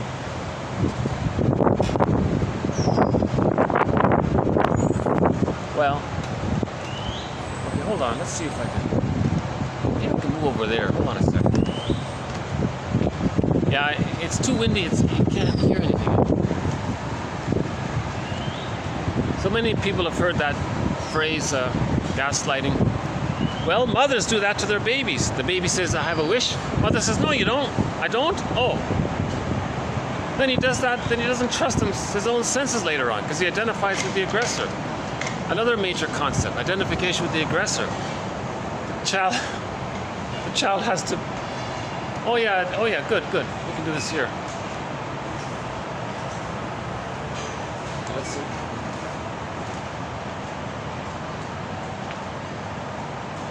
Okay, as long as nobody. This is sort of a popular spot here. Yeah, it's kind of scenic here. That's kind of nice here.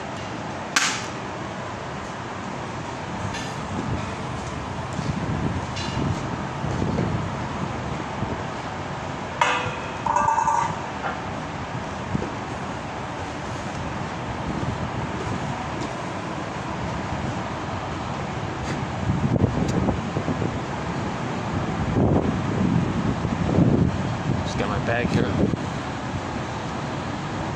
Right? So the mother gaslights the baby. Right? The greatest hurt of all. Mother failed me, right? So the mother was very desperate to use the child as a part object to comfort her. So she gaslit the baby. In the process of doing so, baby says, "Mother, I need you." "No, you don't." "I don't." Then later on, he doesn't know what he needs or wishes or that kind of thing.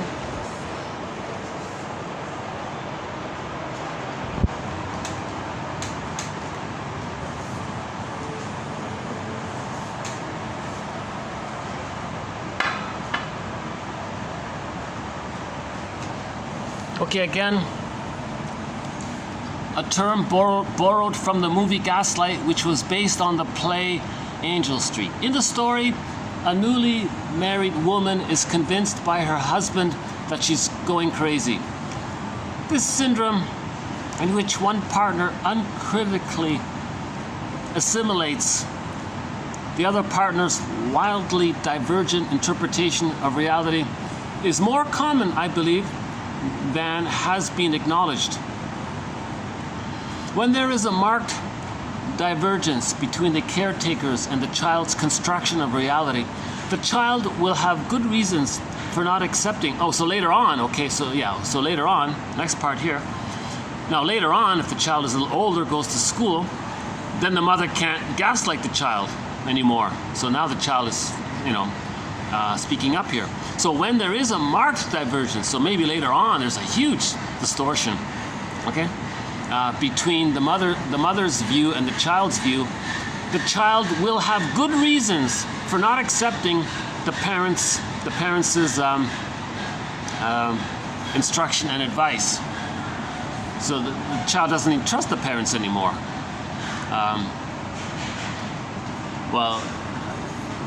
Okay, hang on. So this impairment in the capacity to learn from others will undoubtedly extend to the psychoanalytic situation as well. Whether to believe in the environmental or in the intrapsychic origin of neuroses has been a continuing dialectic since the beginning of psychoanalysis. Currently, the balance is tipping in the direction of a traumatic ideology. We have learned to recognize the chronic influence upon the child or certain elements within the caretaker's personality. Frenzy described the typical reaction to trauma. Children compliantly identify with the adult construction of reality, which results in a loss of trust in their own judgment of reality.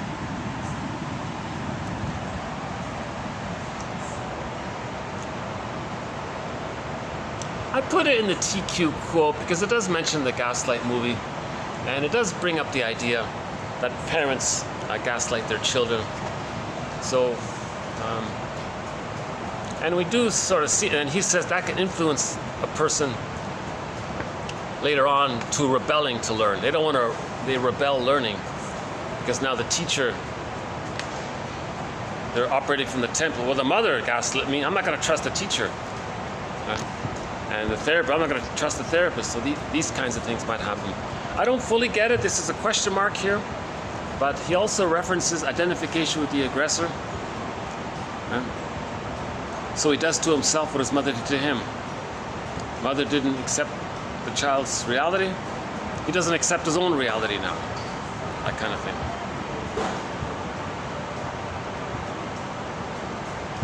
I remember seeing that movie Gaslight a long time ago. What a sad what a sad movie. Not a great movie, but it was a sad idea how he did that. You know. And the woman started to believe the lies. So if you know the movie, it's a kind of a... I'm just surprised, number one, that a guy could be so cruel to his nice wife and all that. Oh, I think these guys need a hand. No? Okay. All right. Way to go, huh? Two guys lifted some very heavy items there.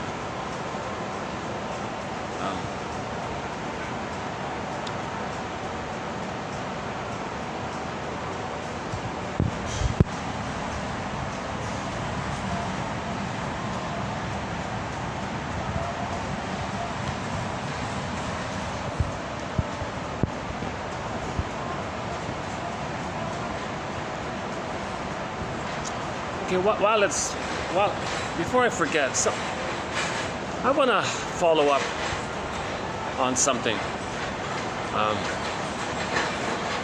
I don't want to redo the whole thread,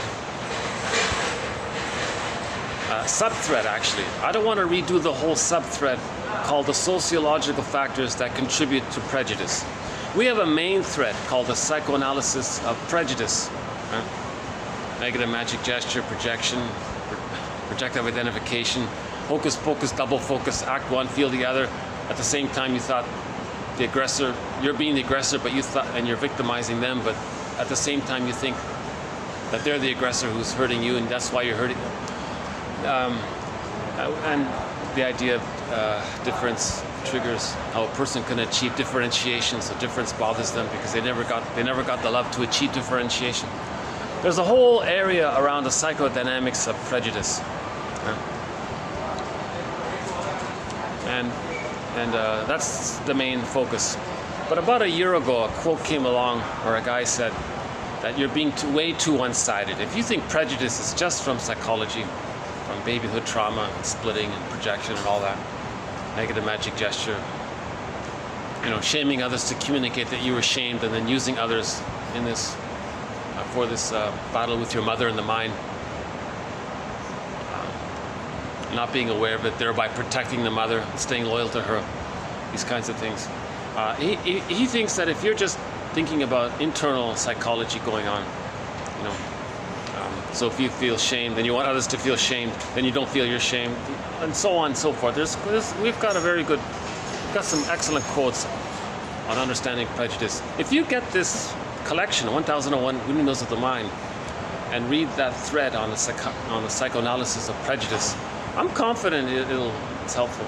Yeah. So back to that quote from a year ago, he said, you're being too one-sided. Likewise, if you think prejudice only comes from the sociological factors, you're also being too one-sided. So I grudgingly hesitated. Okay, yeah, I think because it taps into splitting. I think why is it either or? Is it only psychodynamics? What about sociological? So we want to be balanced. So it's not a main thread, but I started a sub-thread called the sociological factors contributing to prejudice. And we started with Homo Bodoensis. So let me see if I can maybe do an abbreviated version of this. Still got the thing here. Homo Bodoensis. So before we became us, so we evolved to Homo sapiens, right? So what were we before we were Homo sapiens? Well, one theory is that we were this guy. Meet. Hold on. Oh yeah, here it is. Meet Homo Bodoensis. So we used to be him. For 1 million years, this was us. We were him. We were all of us. We were him, basically, right? So this is an earlier version of us. Right? Kind of looks like us a little bit, right? Now he doesn't have the cortex, so there's no language. Okay, no conscious memory, no writing. He can't write or do math. He doesn't have cognitive, right? He doesn't have the insula, meaning he can't do self-reflection. He doesn't really have a felt sense of himself, right? So he can't talk, sit in a talking circle, and So for 1 million years, Homo Bodoensis was us. Right? And all babies, the inferences that all babies got a secure attachment style from their mothers, right? Skin-to-skin contact, and the mother was attuned to the baby's needs. So the temperament, I'm not sure how well the artist conveyed it here, but their temperament, believe it or not, was loving, was normal, was calm, confident, easygoing, playful, relaxed, loving relationships, the accordion, right? Today's quote about the accordion. So they were kind of peaceful, and their anxiety was more about finding food or the weather, those kinds of things. And they would have song, dance, and ritual maybe. So for 1 million years, roughly, we all babies got a secure attachment style. Now, when Homo Bodoensis developed the cortex, when he evolved, then we say he became Homo sapiens. That's us. And Homo sapiens continued the tradition of Homo Bodoensis, which is to give the babies a secure attachment style. Hold the babies, love the babies, make them feel safe, let them grow, right? So Homo sapiens, in the form of Homo naturalis, is that. So this happened 150,000 years ago. So 150,000 years ago, we became Homo sapiens, or Homo naturalis. And we continued in that tradition of mothers loving their babies. So the temperament, the natural, normal temperament for Homo sapiens is the mature, healthy, loving adult personality. The elders were elders. There was no cynicism. There were no ego patterns, or there was no prejudice. There was no us or them mentalities. There were none of these aberrations that spring forth due to shock trauma or developmental trauma, strain trauma. There were no traumas for the babies. So for 150,000 years, all babies got a secure attachment style. So their temperament is the tolerant personality. So we're calling it the tolerant personality. Gordon Alpert's book about it. So we may say it was a global village, let's say, with a tolerant personality. I'm okay, you're okay, Homo naturalis. Right? No, none of these shocking things like witch hunts or all these kind of invadings, and none of these kinds of things. People were cooperative, and if there were disputes, they settled them in a kind of mature, happy. They made a party out of it to settle their disputes. There'd be a singing competition or a dance competition. They were okay with it because they have an identity. I'm okay, you're okay. We have identities. We don't have this terrified fear of being remembered, of being shock traumatized at birth, and we're going to be abandoned or pinched upon. So we're all dramatized, and our amygdala is inflared. Okay, another good movie. Bob's Enlarged Amygdala has also won a Golden Windmills of the Mind Award. So nobody's amygdala back then was so enlarged like it is maybe today, right?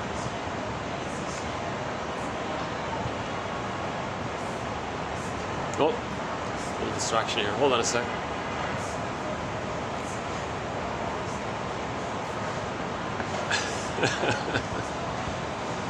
Yeah, why am I so easily distracted? I'm not sure. Okay, so that's why these videos are long, right? 3 hours long now, because it takes me a while to get back to my train of thought. So we were talking about how all babies got a secure attachment style. So the normal temperament for Homo sapiens is this loving, mature, healthy adult. The way you understand a healthy, safe, they're generative, they build, they create, they play, they're spontaneous. There's a kind of delight, and they can have joy, they can laugh. There's no sadism. Their pleasure doesn't come from shaming others and one-upping them. They didn't have this kind of psychological issues, right?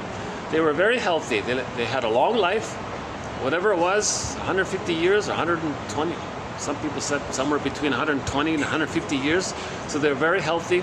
They didn't have psychological stress that stressed them out and wore on their body and made them perish earlier. They didn't have that kind of issue, right? Oh. Okay.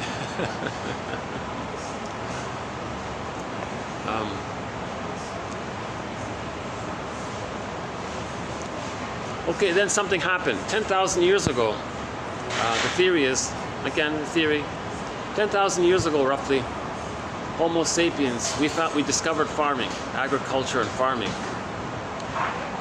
Then something happened apparently. It was a watershed moment, I guess, or something like that. Meaning, people can now have an abundance of food, and that made people feel safe. Now, in general, when something makes you feel safe, you get serotonin. Serotonin is the chemistry around the feeling of that you feel safe. So that's biologically, that's the chemical of serotonin. It comes from the brain. So the brain sends the person serotonin. So people got lots of serotonin when they discovered that they could have a farm and agriculture. And then people habituated to this, right? Got used to it. Now when you get used to something that gives you serotonin, maybe you build neural networks around it or something, your lifestyle around it or something, then what if you don't get it anymore? Then you feel stress. So what if there was a weather problem back then? People panicked. So they want to enlarge the farms to keep that supply of what gave them the serotonin. So enter global, so they invented a model called pillage, global pillage. So we went from global village to global pillage. But how do you pillage? There was this panic. How are we going to pillage? People are tolerant. We're not going to be rude to other people or do harmful things to other people. So the theory is they suffered the children. They traumatized the children. What's that guy doing? Why is he banging the pillow there? Or setting the table or something.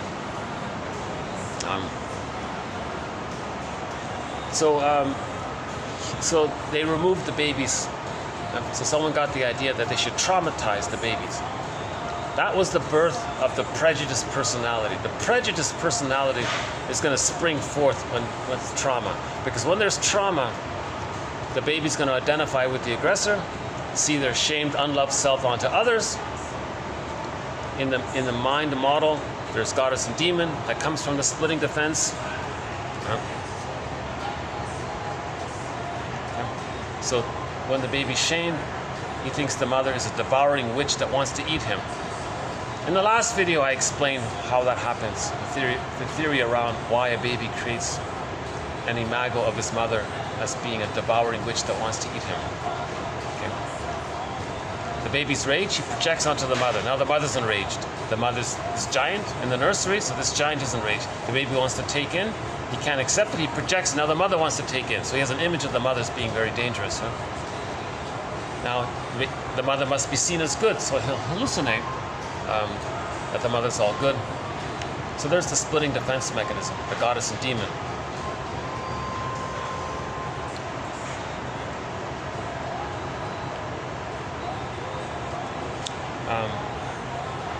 So I can sort of see him on my side there. Yeah, I'm embarrassed that I'm easily distracted about it.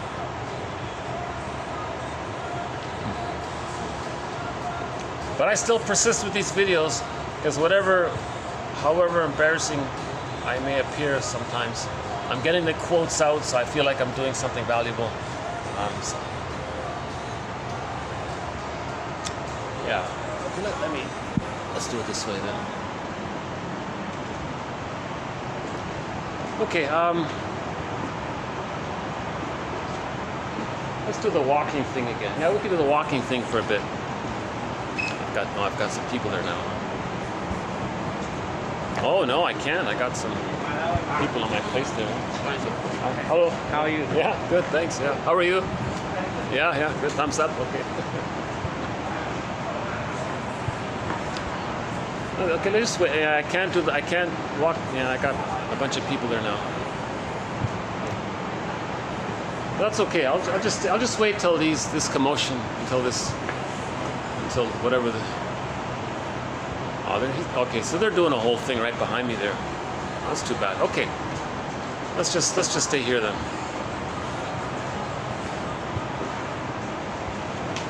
Oh yeah, we can do this maybe. Does that work? I can still see all that.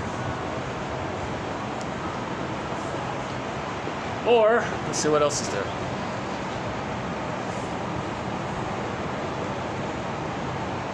Maybe I can walk to the front for a bit. And when I come back, all that activity will maybe become. But I gotta kind of turn my camera here to avoid these characters here. Okay, hold on a sec.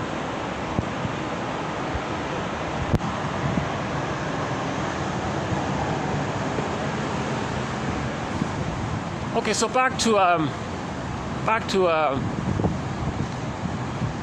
when they decided to, when in the panic and they decided they wanted to plunder and pillage and all that. In order to do so, they had to they didn't need the tolerant personality. If you have the tolerant personality, it means I love myself and I love you, I'm okay, you're okay, then it doesn't really work, right? Now in the pillage, they said, in order to pillage, you need a pool of poorly paid workers. So they wanted poverty. Okay, so now so poverty is man-made, so how do they invent poverty? So poverty was invented by man, right? So in order to create poverty, you need the prejudiced personality. Now how do you create the prejudiced personality? Well, the prejudiced personality, us versus them attitude, right, this aberration. Okay, this comes from the shock trauma of the baby trying to cope with being shock traumatized, right? At birth, they were removed. That's like a shock for them. And then the strain trauma of not getting the love they need. So the baby feels immense. And if I go back this way, yeah, you don't see them. Okay, but right? Yeah, you don't see them, but I see them. Okay, let's. Maybe I can walk here a bit. Oh.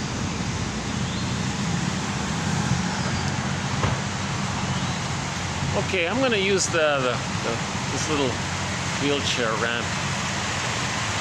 Oh, I know. Oh, okay. There's another little driveway here. Hold on a second. So, when the baby's traumatized, he's got to think the mother's good, remember? He's got to protect the mother. Even though he was shock traumatized by the mother, he's still got to protect her for the attachment. He's got to make it, right? But he was deeply shamed by her. He identifies with the aggressor.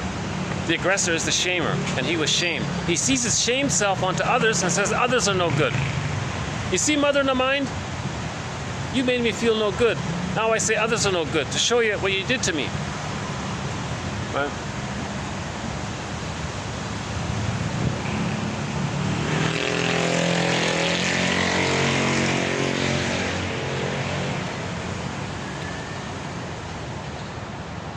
So this contributes to the prejudiced personality. The negative magic gesture. He sees his shamed self onto others, so he'll say, oh, those people across the river, oh, they're no good. Because that's his way to complain about his mother in the mind, that she shamed him, right?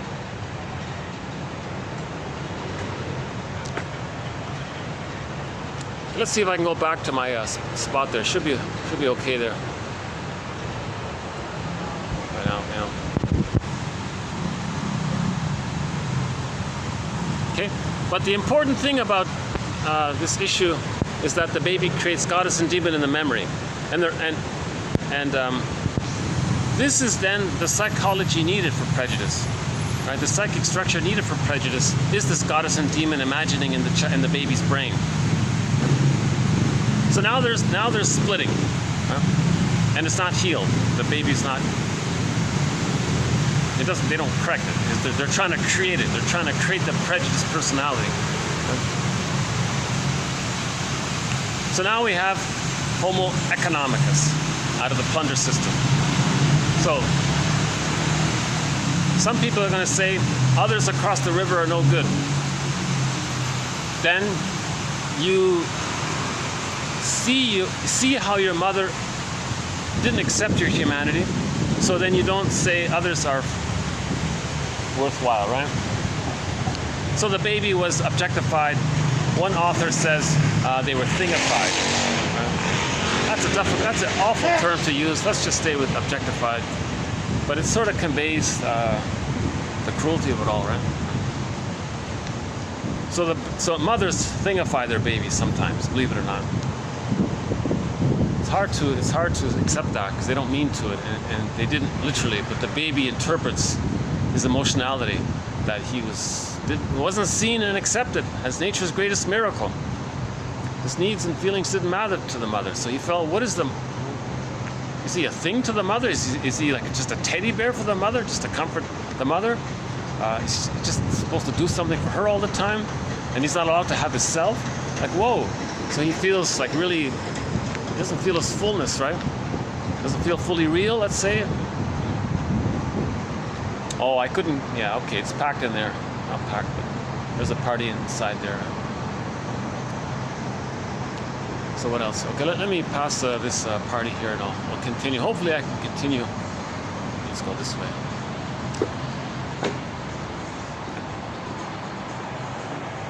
How are we doing over there? Let's see.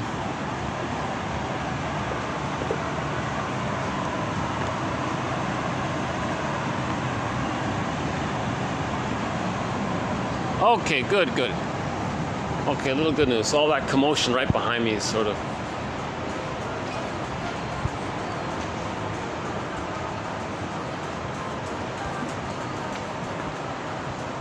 Okay, let's go back.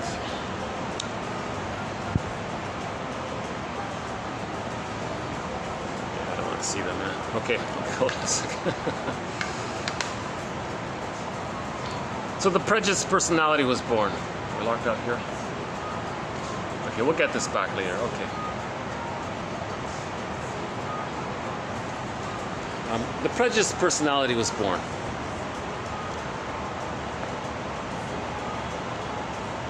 Poverty was created. The poor people do all the work, right?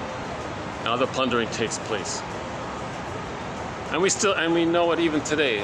Can you believe it? In the year 2000, it's past the year 2000, and there's still this thing going on of making people poor and then willing to work for a meal kind of thing. Billions of people, more than half of the people on the planet live on somewhere between $60 and $300 a month. Like, whoa, that's pretty bad, right? So apparently 2 billion people live on $60 a month. I can't even imagine that. Okay, and then another couple of billion on $300 a month. How do you imagine that?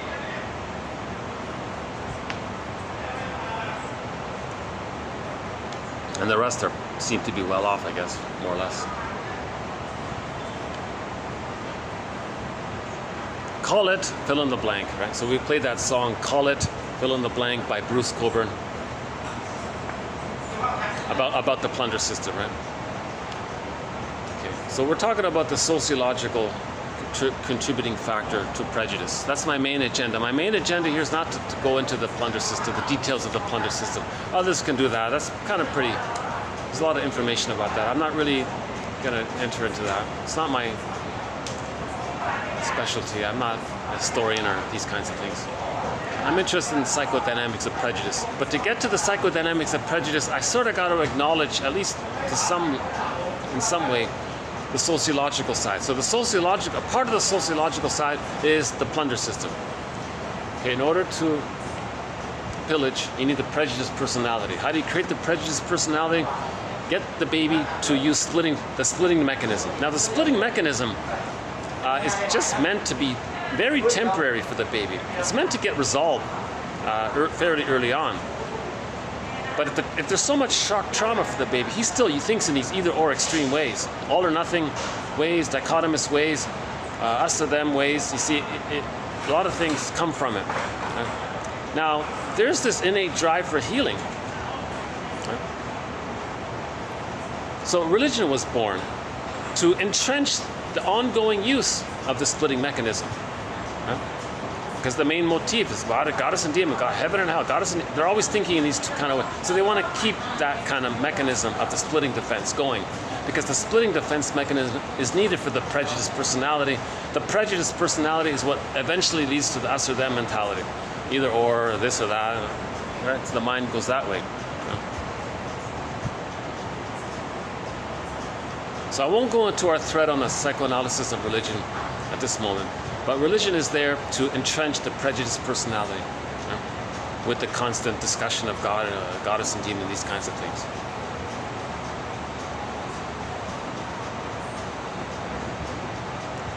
Okay, now I won't get into the schooling, and but we do. Okay, so here's where I'm going with. So in the PR, which is also part of the sociological contributing factor. Let's back up. Let's borrow the idea of religion for a moment. To convey so I want to convey the ability of somebody in the present being able to evoke something in our unconscious. So the gambit of religion is that you get people to imagine a breast in the sky. Now the speaker they don't use the word breast, but they'll describe the breast. It's powerful, it's heavenly, it knows you, it's there for you, it soothes you, it gives you what you need, it's always there, and it accepts you unconditionally, and it's going to love you endlessly. You go on like that. And apparently, if he's articulate and poetic and dramatic and says it in a certain way and keeps on going like that, it may actually trigger in our brain the good feeling we had when we were nursing. And when we were nursing, it's a happy feeling, safe, blissful, oceanic oneness, oceanic bliss, the unico mystica, it's a happy, strong, confident feeling, in the honeymoon phase in marriage, there's a glimpse of that, right? So the guy at the podium will consciously try to trigger what you felt. And then you're all wrapped up by it. Are you a believer? I'm a believer. Put money in the basket. Whoa. So it can happen. A person in the present can consciously trigger something in your psychology that you forgot. That keep this nugget in mind here. Now enter the splitting. Okay, so that was. So in the religion, it's to soothe anxiety. You're one with the mother. You're nursing. You feel safe. So that was that. Now let's talk about the splitting side of it, the good breast, bad breast. Now the PR guy comes along, he does the same thing. He says you feel stress, well there's good and bad out there, right? When you were a baby, you used the splitting defense mechanism, goddess and demon, and it dealt with your anxiety. Now in our daily life, are you unhappy in your life? Well, us and them. Okay. So here's my follow-up to yesterday's video around this area. I very rarely comment on something in the newspaper or something I see. I just happened to see a thing that directly was an example of something I recently said about the propaganda. So the propaganda technique is to get people to reuse the splitting defense. So their master, what do you say, the master story, the master motif, or whatever it is, the master something, narrative or something of the propaganda is this. Do you feel stress? Well, it's us versus them. That's how it works. That's how it worked in the baby. The baby felt stressed. He created us versus them, goddess and demon. The propaganda guy's doing the same thing. Now here's a vivid example of it. Some spokesperson for the plunder system, or maybe he's partially a leader of it, I don't know, he seemed more like a I'm not going into the details. It's not about that. I want to study psychology here. So let's just say he's a spokesperson for the plunder system. He was giving some speech to some new recruits for the plunder system. He wants to entrench the splitting defense mechanism. He's doing the same thing that religion does. He wants to, just as religion wants you to evoke an ancient memory at the breast where you felt good nursing, the propaganda guy wants to evoke the splitting defense mechanism. So what he was doing with these new recruits just a couple of days ago was saying, all right, new recruits to the plunder system, we civilized, they not civilized.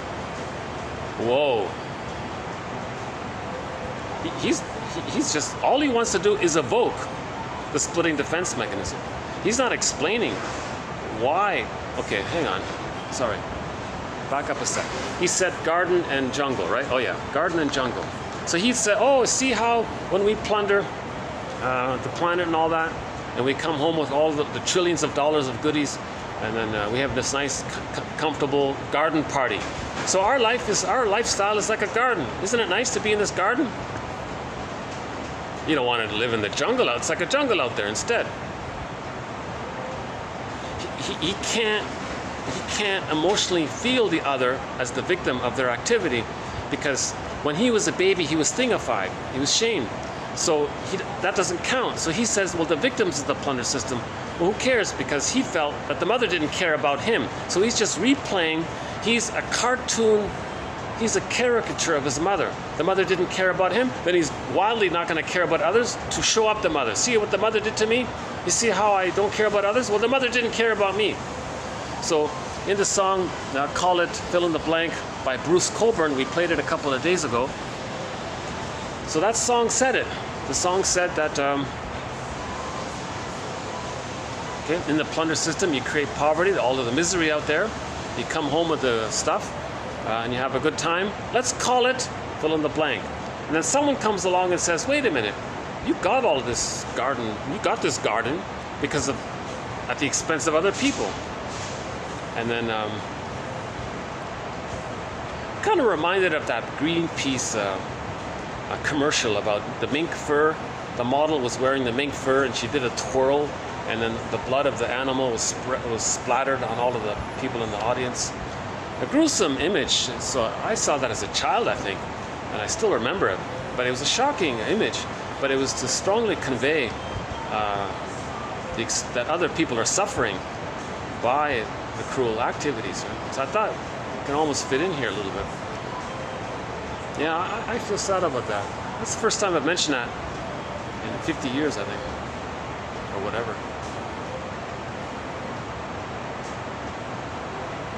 Yeah, I feel a little upset by that image. Yeah. And it did work. I think there's less mink farming now and fewer mink coats and that kind of thing. So I guess maybe it did help. But something is basically, but that,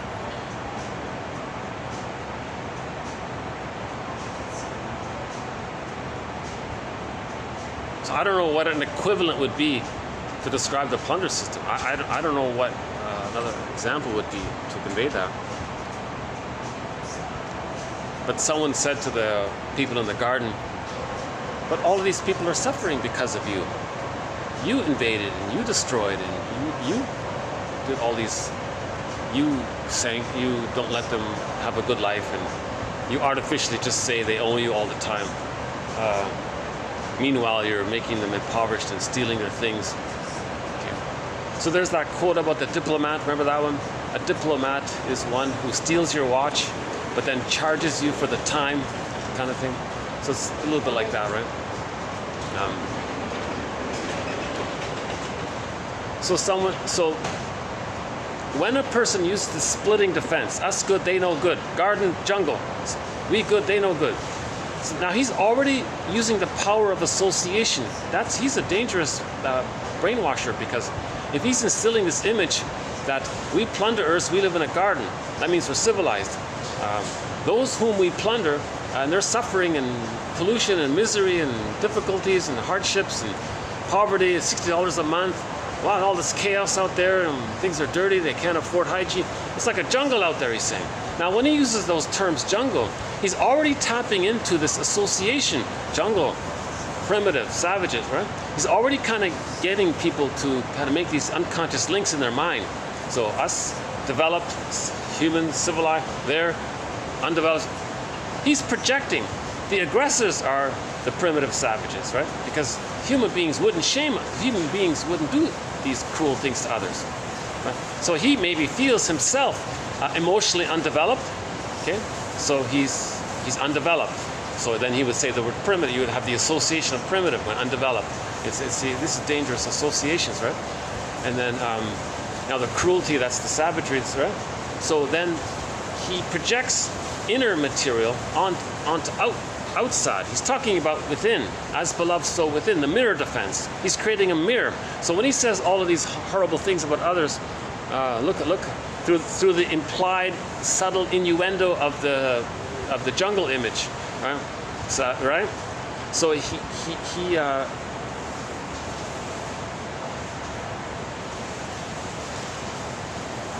so he's doing two things. He's getting people to tap into the splitting defense, us versus them. He's making it very vivid in imagining through these subtle associations that you might make with those terms.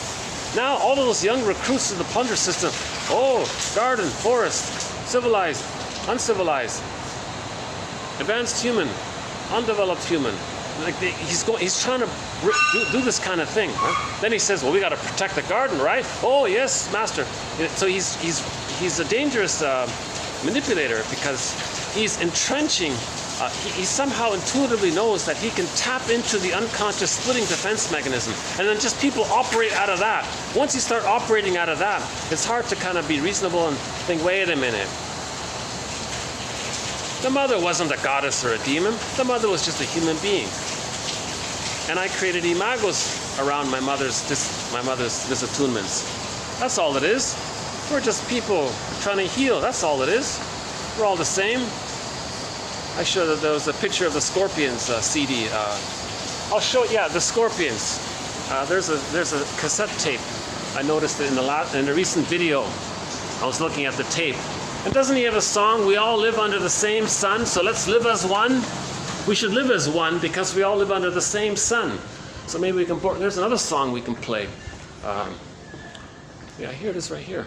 They did a little artwork with some old cassette tapes, right? Well, first, just an overview. Oh, pretty good, eh?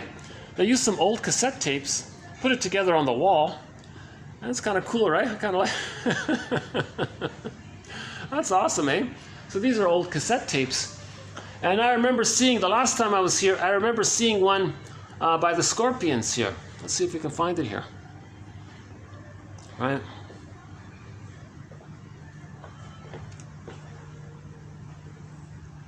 I don't know most of these musicians, but they had the German band, the Scorpions. I'm not really a fan of them per se, but I do remember that song. Well, it's in here somewhere. Okay. Doesn't really matter which album it is, but was it here somewhere? Huh. Mega rock ballads. Oh, it might even be in there, maybe. No. There's a.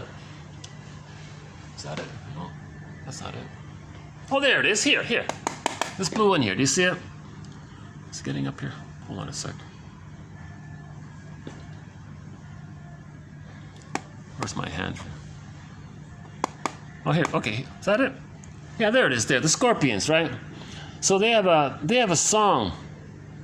I don't know if it's on this album or on another album, but there's a song that basically says, the message is, I don't really like how he worded it, but the message is, okay,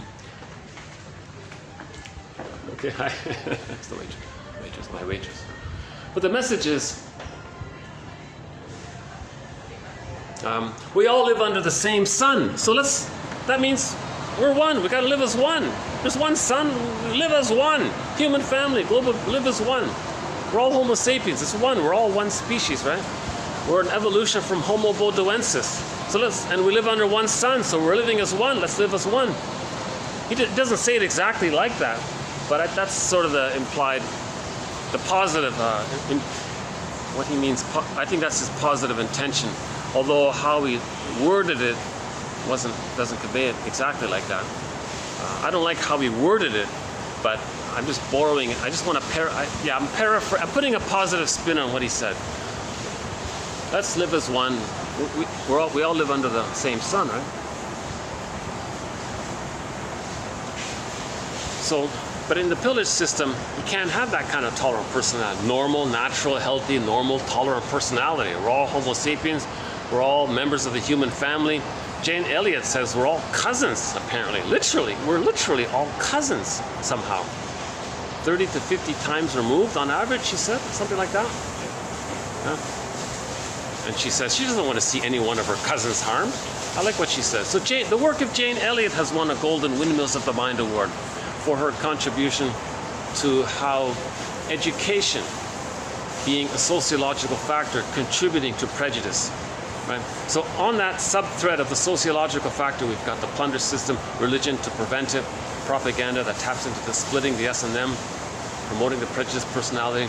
Right? Then we've got films and movies and films, education, of course. Right? So Jane Elliott, her sweatshirt, she has a quote on it. Prejudice is an emotional commitment to ignorance. What she means is we're fiercely loyal to the abusive mother because we need the mother. The baby would rather have an abusive, shaming mother than no mother. So we're loyal to that, waiting for her to change her ways so that we can find ourselves. That's dysfunctional, right?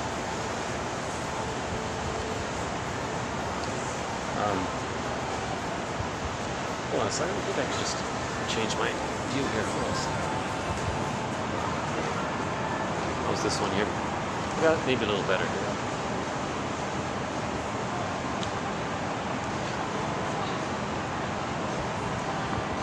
Oh, what's out in the background? Is that all?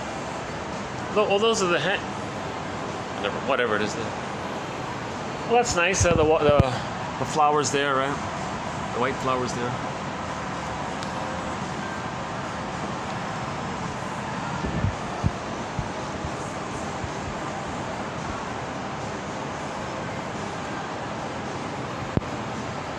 So that was sort of my follow-up. Just how the speaker at the podium in religion can speak and evoke some unconscious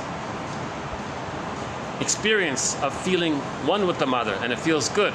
Likewise, the propagandist is doing the same thing. He's able to speak in a way, use suggestive imagery in a way, appeal to your emotions, just like religion appeals to your emotions. Religion says, do you feel stressed? Imagine the breast in the sky. Feel better? Good. They can do it, right? Propaganda is doing the same thing. Do you feel stressed? Oh, us versus them. Garden or jungle. We got to protect the garden. Us versus them. They're using a splitting defense mechanism. Now, that's dangerous with the garden and jungle. I don't like it because all of the associations people make with garden and civilization. It's just splitting, us or them. It's not talking about the complexity of the realistic of the situation. Right? The realistic of the situation is that the people living in hardship were invaded by the gardeners, right? Gardeners. That's really bad, right? By the plunderers, by the ones who feel emotionally undeveloped and say others are not developed, the ones who feel like, okay, Heck Ramsey. We played a clip from the TV series called Heck Ramsey, starring Richard Boone. And he did a very good thing, I think. He was teaching some young guy about the plunder system, because the young guy referred to the indigenous people as savages. Right? And Richard Boone, Heck Ramsey got enraged. You got to be kidding! We massacred the invaders, killed these people, enslaved them, put them in chains. Who are the savages? Now now the context was scalping. The mercenaries, in order to get paid their dollar for every person they murdered, they had to show proof that they murdered the indigenous person. So the mercenaries from Europe scalped the head of the indigenous people, and so it was easier to carry to get their money. They couldn't carry the whole body as proof. So scalping was a white man's invention. Right? That's the line in the movie, right? It's called The Mystery of the Yellow Feather. Is that the one? I think that's the episode, The Mystery of the Yellow Feather. I think that's the episode. That was one of the best scenes in TV history, when Heck Ramsey shouted at that guy. I love that scene there, and we played it on 1001 Windmills of the Mind. You can look it up yourself. Heck Ramsey, I'm pretty sure that's the episode, the one called Mystery. Anyways, watch the 2 seasons. It's a great show. It's a very good show. So who's the savage, right? If you want to use that term. The people coming over and killing people and cutting their head and then getting the dollar or whatever it was. The bounty, they called it the bounty. So then to not face that within, we say others are that. Now how do you get people to think that others are like that? Because you feel that within, because you were like that within. And that's pretty savagery to do such an awful thing to human beings. And they were kind and helped the people to survive the winter, and they shared their food and shared their homes and showed them around, and they're very kind because they had a tolerant personality. The indigenous people have a tolerant personality. Right? They hold their babies, they love their babies, and they have a culture, and they have a loving attitude towards their families and towards nature. And they don't really believe in the plunder system because they intuitively know that plundering, it's going to lead to some aberration in the brain, and it's going to be greed from it, and envy. It's all these psychological problems are going to come. So they spiritually knew, they intuitively knew.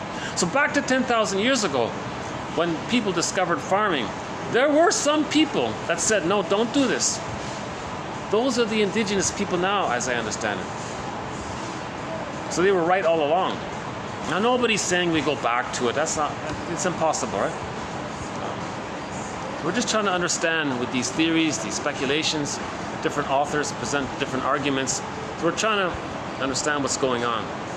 If we understand what's going on, we can cure prejudice. If we cure prejudice, then we can get back to tolerant personality. Because when you have the inference being that if a person has the tolerant personality, it means they differentiated. When you have differentiation, that's I'm okay, you're okay. You accept yourself, you accept others. You have empathy. All of the human emotions are available. Empathy, gratitude. Gratitude comes in. Gratitude, empathy, the ability to make reparation, the ability to feel sad if you hurt someone and then to repair it. Just joy and happiness and creativity. A wide range of feelings come in with differentiation. If differentiation doesn't take place, it's just the amygdala. It's just this enlarged amygdala. Fight or flight. Just constant hypervigilance, constant survival mode, they call it. It's not really, that's the provisional life, being loyal to the mother and the mind. You're still trying to save your mother. It doesn't work. You can't save your mother that way, right? Meaning the image of the mother you made in your mind. You can't save.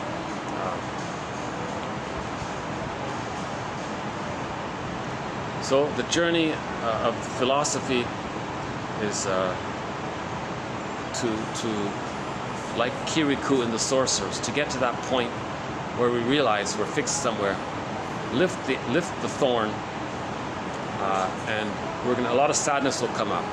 So mourning, the sadness comes up. As the sadness comes up, that means you're healing and you're getting your identity. I feel, therefore I am. Right? So in Orestes, the Furies became the Eunemonides. The Eunemonides were the sentries for the soul castle. So Ithaca, you got the guards there, let's say. That means I feel, therefore I am. So the feelings and the identity. So when you're mourning, when you lift the thorn, right, the fixation, when you lift the fixation, okay, then you're going to feel sad that it was there for so long. All of that pain, living in pain all your life, you're going to feel a huge relief. Just like in that movie, Kirikou and the Sorcerers. A very good movie to watch. It hasn't won a Golden Windmills of the Mind Award, but I'll consider it. I'll reconsider it. Kirikou and the Sorceress. Okay, that scene, lifting the thorn there. That means the person had that fixation all of his life, and when it was finally lifted, you could see the grieving taking place, the screaming and the grieving and the crying, and the whole village could hear the woman screaming, and it was a good metaphor for healing. So, myths and fairy tales describe the inner world, and stories around it that relate to mourning. That means we're healing, right? So another good source is Alan Chinnon's collection of fairy tales that he calls the middle tales for midlife. He didn't write them. He read 7,000 world fairy tales all around everywhere. He read everything apparently, and he plucked out the top 50 fairy tales that describe the second journey of midlife, similar to Kirikou and the Sorceress. So if you like Kirikou and the Sorceress, or the Odyssey, or Orestes, I think you'll like these ones in Chinnon's collection. He's got Go I Know Not Whither and Bring Back I Know Not What. That's a good one. The King and the Ghoul, that's also a good one. I think Chinnon's favorite, from what I can tell, is the Brother Lustig. I think that's his favorite one. Stubborn Husband, Stubborn Wife, that's a pretty good one too. That's also his favorite. He's got 50 excellent tales in there. Excellent tales. Oh my God, yeah. his 4 books, so this collection of fairy tales and the commentary around it are presented in 4 books. Once Upon a Midlife, In the Ever After, Beyond the Hero, meaning beyond the narcissism, beyond the machismo, beyond the Odysseus in the beginning, he was this machismo. So beyond that hero, meaning the youth, the hero of youth, they call it, the ambitious, egotistical hero. That I don't care about you, that kind of greedy hero. So beyond that, okay, so beyond narcissism, he calls it beyond that hero. That's why he calls the hero's journey the second journey, to avoid that confusion. The second journey. So we're talking about the second journey. So beyond the hero, mainly for men, and beyond the princess, beyond rescue fantasies, beyond, manipulating men and these kinds of things. But that book, Beyond the Princess, he renamed it. It's called Waking the World, meaning when women find their voice, they wake their world up, and others are inspired by it as well. So yeah, we all live under the same sun. That's why we are meant to live as one. Let's modify the lyric there. How's that? We all live under the same sun. That's why we're all designed to live as one. How's that? We all live under the same sun, and that's why we're all designed and meant to live as one. The human family, right? We're all human beings in the human family. We're all. Now, the trivial biological variations is apparently it's just that it. It's trivial biological variations. When Homo Bodoensis evolved to Homo sapiens, now they have language and writing and skills. They can talk. They have communication. So they used this new gift of theirs to roam around. Then they settled in different places. Those who settled in places where there was less sun, I guess, they lost their tan in correspondence. Some stayed, then they kept their tan.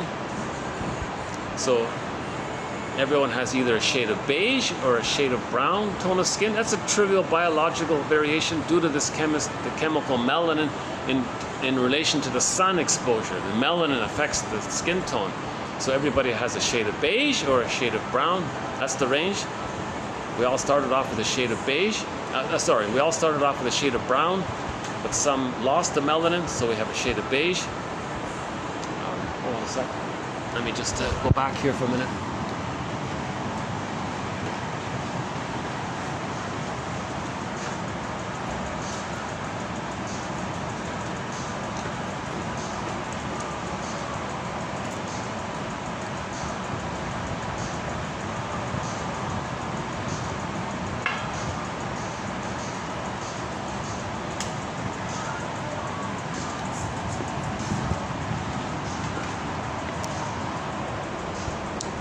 Yeah, it's a nice summer breeze here. Yeah, we should. Oh, there's another song. Summer breeze. Jasmine in my mind, something like Jasmine. Summer breeze makes me feel fine. Yeah, a lot of songs we could have played. A lot of song options for today's video. The Scorpions won. Summer breeze maybe. Oh no, for the summer breeze we want to play Patio Lanterns. So the summer song I would like to play, I wish I could play, is Patio Lanterns by a guy named Kim Mitchell.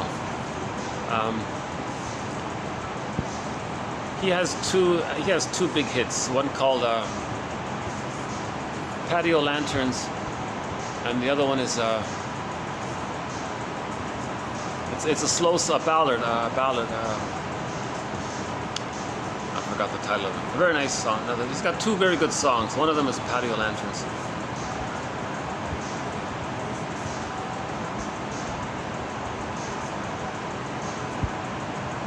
Popular local rock star in my home, Toronto, in the Toronto area. But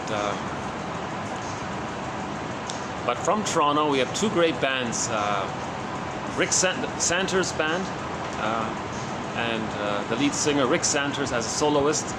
So Rick Santers is a major musical voice to 1001 Windmills of the Mind, as is the band Triumph, and Rick Emmett as well.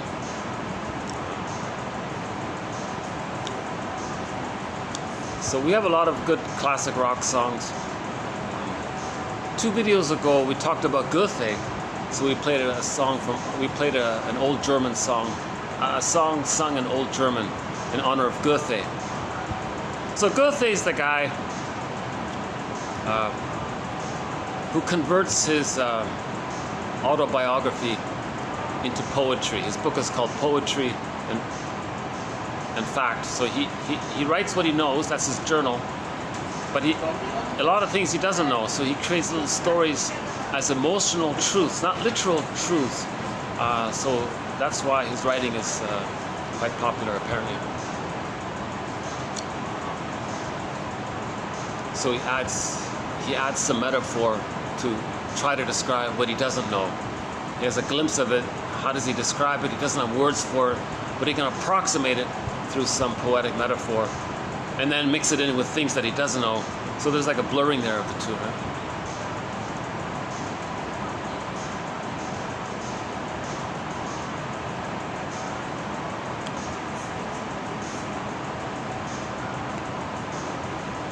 Hold on one quick sec, just give me a second here. Hold on, let me put this down here.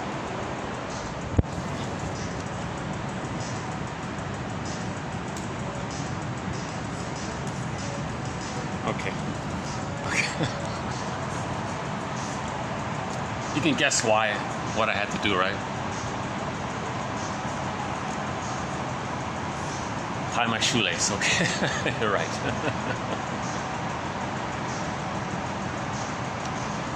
Yeah, that's too bad, those people. They're sitting in my spot. I had a nice spot there, and I moved because of the wind. And shortly afterwards, these people sat right there. That's a good little spot over there. So that's sort of how are we doing here? So we have about a half an hour left. My storage here can only allow about a 3 hour and 10 minute, roughly. The max is 3 hours and 20 minutes or something. Let's see, any final thoughts here?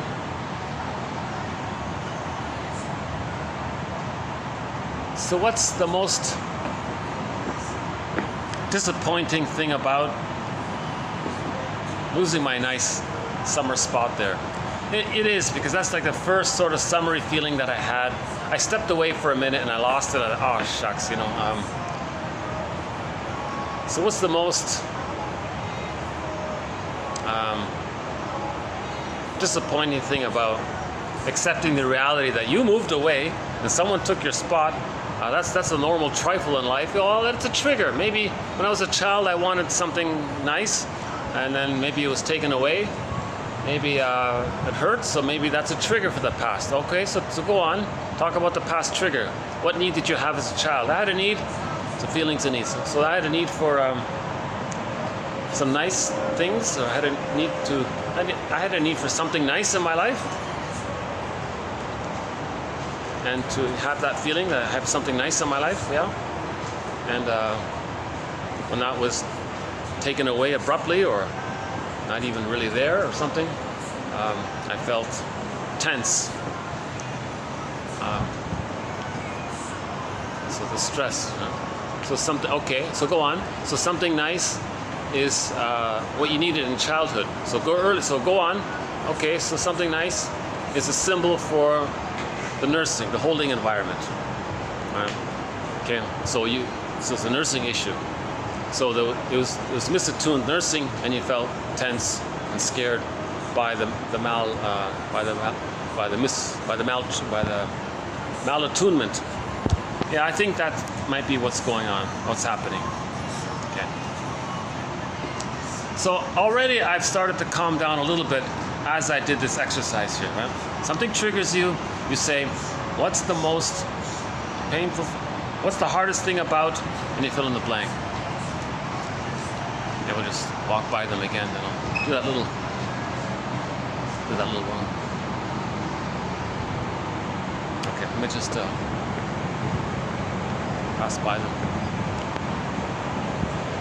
So it's nice to walk a bit. Yeah, I hope to do some of these. I hope to do some of these videos. This might be my last video actually. Here. This hotel's been great. They've been very. They treat their guests really well here, I think. So how do we go? Oh, this way. Okay. So what else?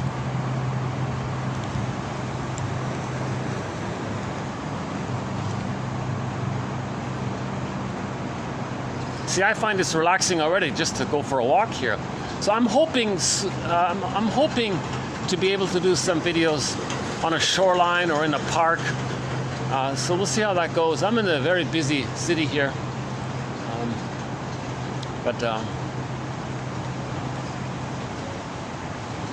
but whatever I have to go through in terms of inconveniences to make these videos, I really feel like I want to get these quotes out, and I feel like this method is maybe my best chance to do so. 2,279 therapy quotes so far, huh?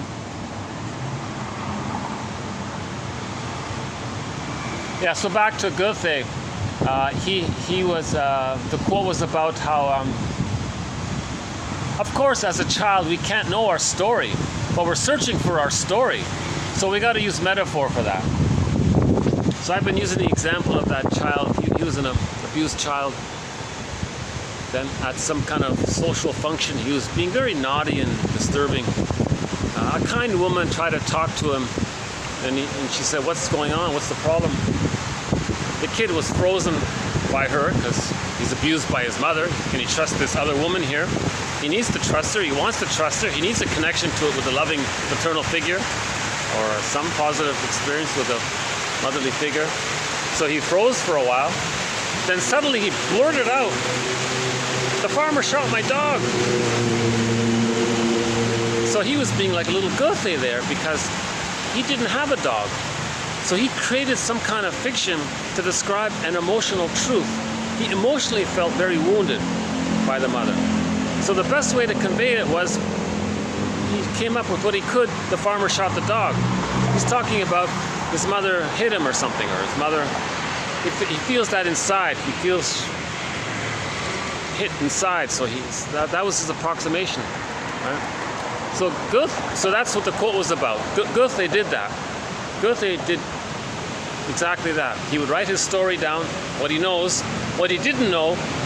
He would say things like the child said, make up some approximation that represents an emotional truth in an attempt to symbolize it somehow. So we're trying to symbolize what we don't know, and that's moving towards accepting what we couldn't accept.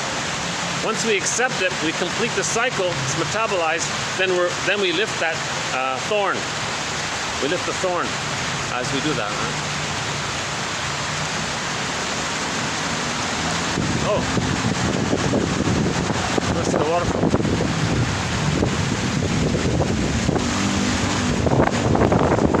Oh, what else can I say?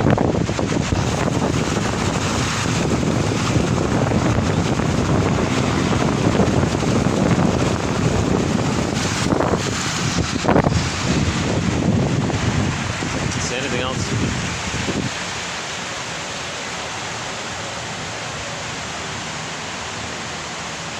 Oh, there's Daisy. You see Daisy? That sculpture, there's a little sculpture. You know, they have one cute little one with Daisy. I've showed this already before. Do you want to see some of these? Let's see. I'll explain this in a minute, what this is, but let's see. I don't know if you can see it, but I don't know how well these are showing, but these are done by children. Crows, tiger, burning bright. What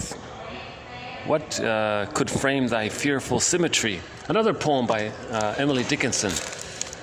Two great poems by Emily Dickinson. A Great Hope Fell and Tiger. Can you believe kids made these? Yeah. But these kids, they're showing a lot of hope and optimism, aren't they? There's the elephants there, eh? That's nice.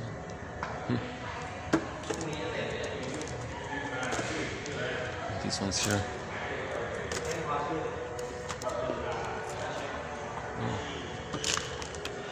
Oh, the rooster. That's pretty good. Geez, a kid did that, really? Wow. Oh, the parrots. Yeah. 3 roosters. Yeah. Oh, somebody's.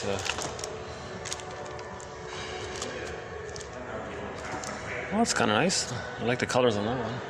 Well, that's a good one. Yeah, that's a good one.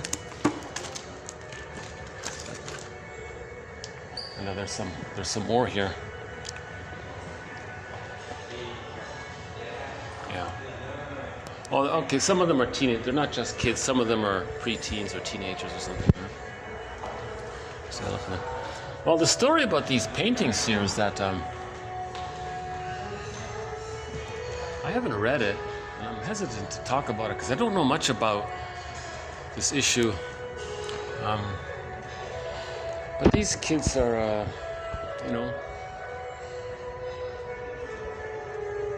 they're hurt. These are hurt kids, right? So they're drawing art to maybe represent something they might be feeling.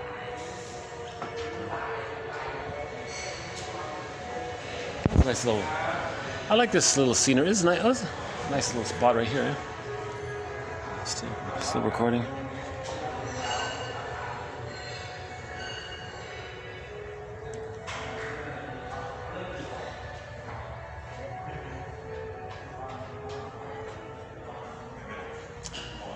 Oh, maybe I can sit here for a minute. Oh, they got the nice ceiling. Maybe sit here for a minute. Yes, and we don't have threads on some very difficult topics. So the 1001 Windmills of the Mind sort of represents personality patterns and object relations theory, developmental theory,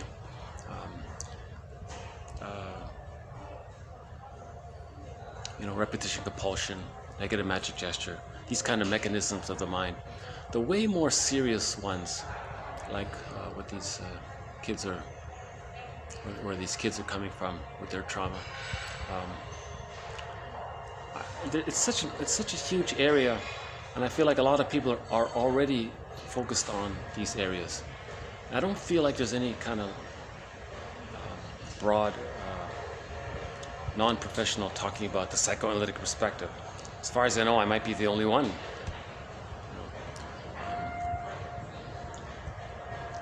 Occasionally a professor or a college might try to talk a little bit about it, but it's just some kind of convoluted narcissistic display or something. It's just part of the confused people. Because if they're entrenched in the education system, that's meant to not heal as well, right? So a lot of society is meant to perpetuate the plunder system, right? The schooling system. Like that comedian George Carlin says, just teach them enough to operate the machines. Oh, yeah, hi. I'll see you again. Yeah, thanks. Yeah. Photographer, oh, I see, yeah, I'm a photographer, yeah. Friendly guy. Yeah, he was a friendly guy. That guy was probably in his 60s. He was smiling, seemed friendly, and it's nice. Well, yeah, I'm still triggered every time I see I guess there's a little twinge of, I guess honestly speaking, there might be a little twinge of jealous. Is it jealous? Is that the right emotion? So I had something, it was kind of taken away, and I feel a little, I don't think it's jealous. I think it's more about the memory of as a child, I needed something nice and peaceful and beautiful. And I had a glimpse of that there, and suddenly it's completely gone by others. And every time I see them, I kind of think about it in a way. maybe it depends on the. I think maybe part of it is it depends on who took my spot. If it were some kids or something, I'd be happier. But these are some other kind of people. People I wouldn't want to be friends with, put it that way. Those patio lanterns. Where are those lanterns? Those are the lights. Well, if I can get back to my computer, we'll wrap it up with a song. I'll see what kind of summer song we might have.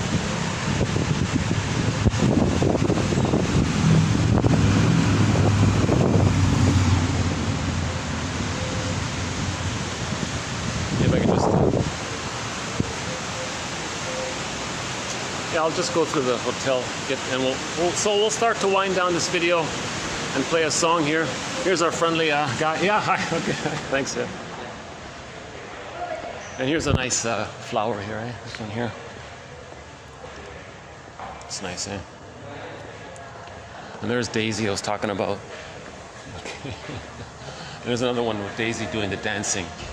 She's just about to put her shoe on, and it's a cute little one. They said she's just on the verge of starting her new identity. Right? The chance encounter. See. Daisy fixes her shoes patiently, only inches away from her new destiny. All right. Okay.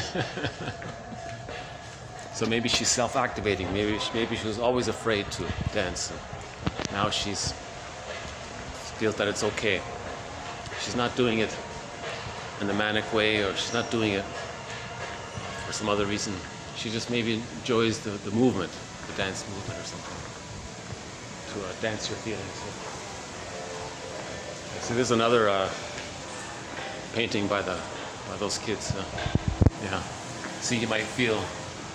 See, these kids who are traumatized, they're expressing their anger, and it's the primary process thinking, right? And but these kids have a lot of hope, you know, even though they're so wounded. These positive images they're drawing, it's what they want. It's what they wish, it's what they're looking for. So a lot of beautiful, hi guys, yeah, a lot of beautiful images. They're trying to say what they want. Like this one here, this kid is saying, I want a friend, or I want a bond, I want the safety and the connection. He's got hearts there, you know. So a lot of these paintings are actually pretty optimistic. It's almost as if to say, look, mother of mine, this is what I need, this is what I want. And they're drawing pictures of what they want. Right? Oh, there's another one with Daisy there. Okay, hold on a second. Let's get to our computer here.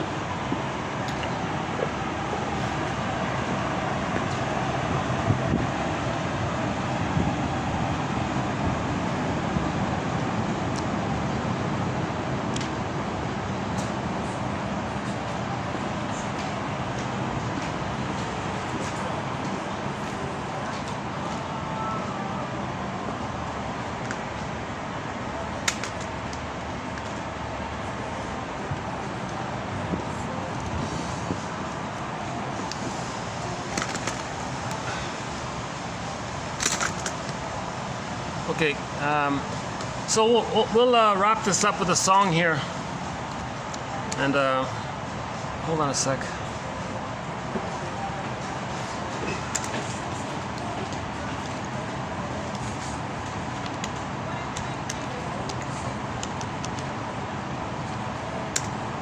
No.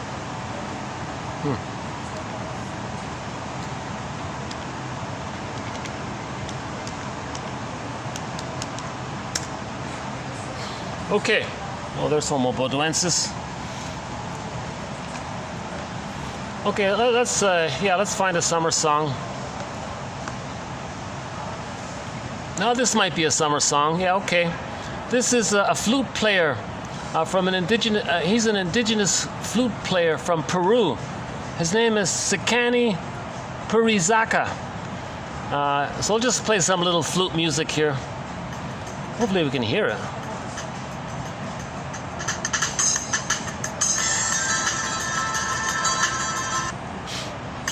Splendor in the mountain.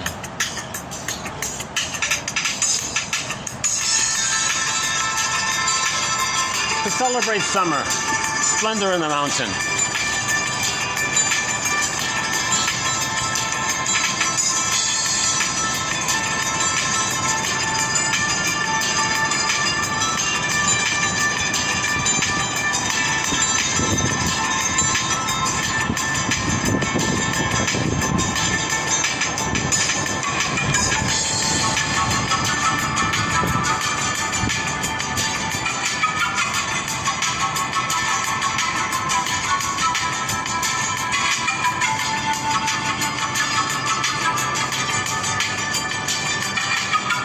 We all live under the same sun, and that's why we're meant to live and work and be as one. We all live under the same sun, and that's why we're designed to live as one. How's that? We all live under the same sun, and that's why we're designed to live as one. One Homo sapiens. If we're wounded, that's Homo economicus. Let's heal ourselves and become Homo naturalis, a tolerant personality.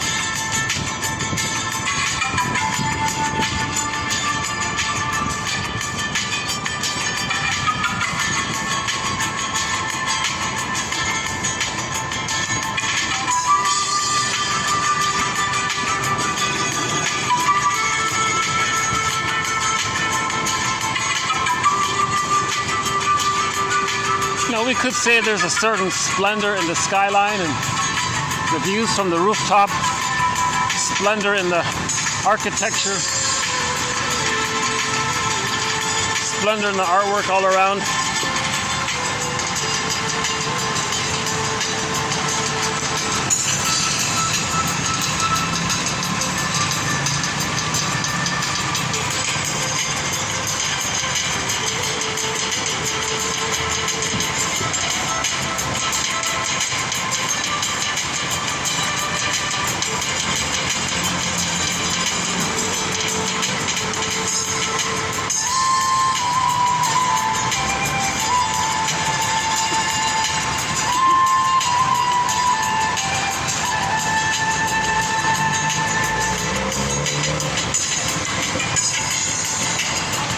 Okay, so thanks very much. This has been TQ 2293 to 2297. We ended up there with the one about Goethe. Yeah, Goethe. Okay. Apparently, if it weren't for Goethe, there'd be no Freud. Freud said he was inspired to become a medical doctor first, and then to get into psychoanalysis because of Goethe, apparently, according to one quote, according to one source. So we got to thank Goethe. Splendor in the poems. Emily Dickinson. Check out those two poems. A great hope fell. The wreckage was within. Oh, cunning tale that left no witness. Something like that. You got to look it up. And the tiger one. And Goethe. Okay, I'll see you in the next video. So thanks very much. Bye for now.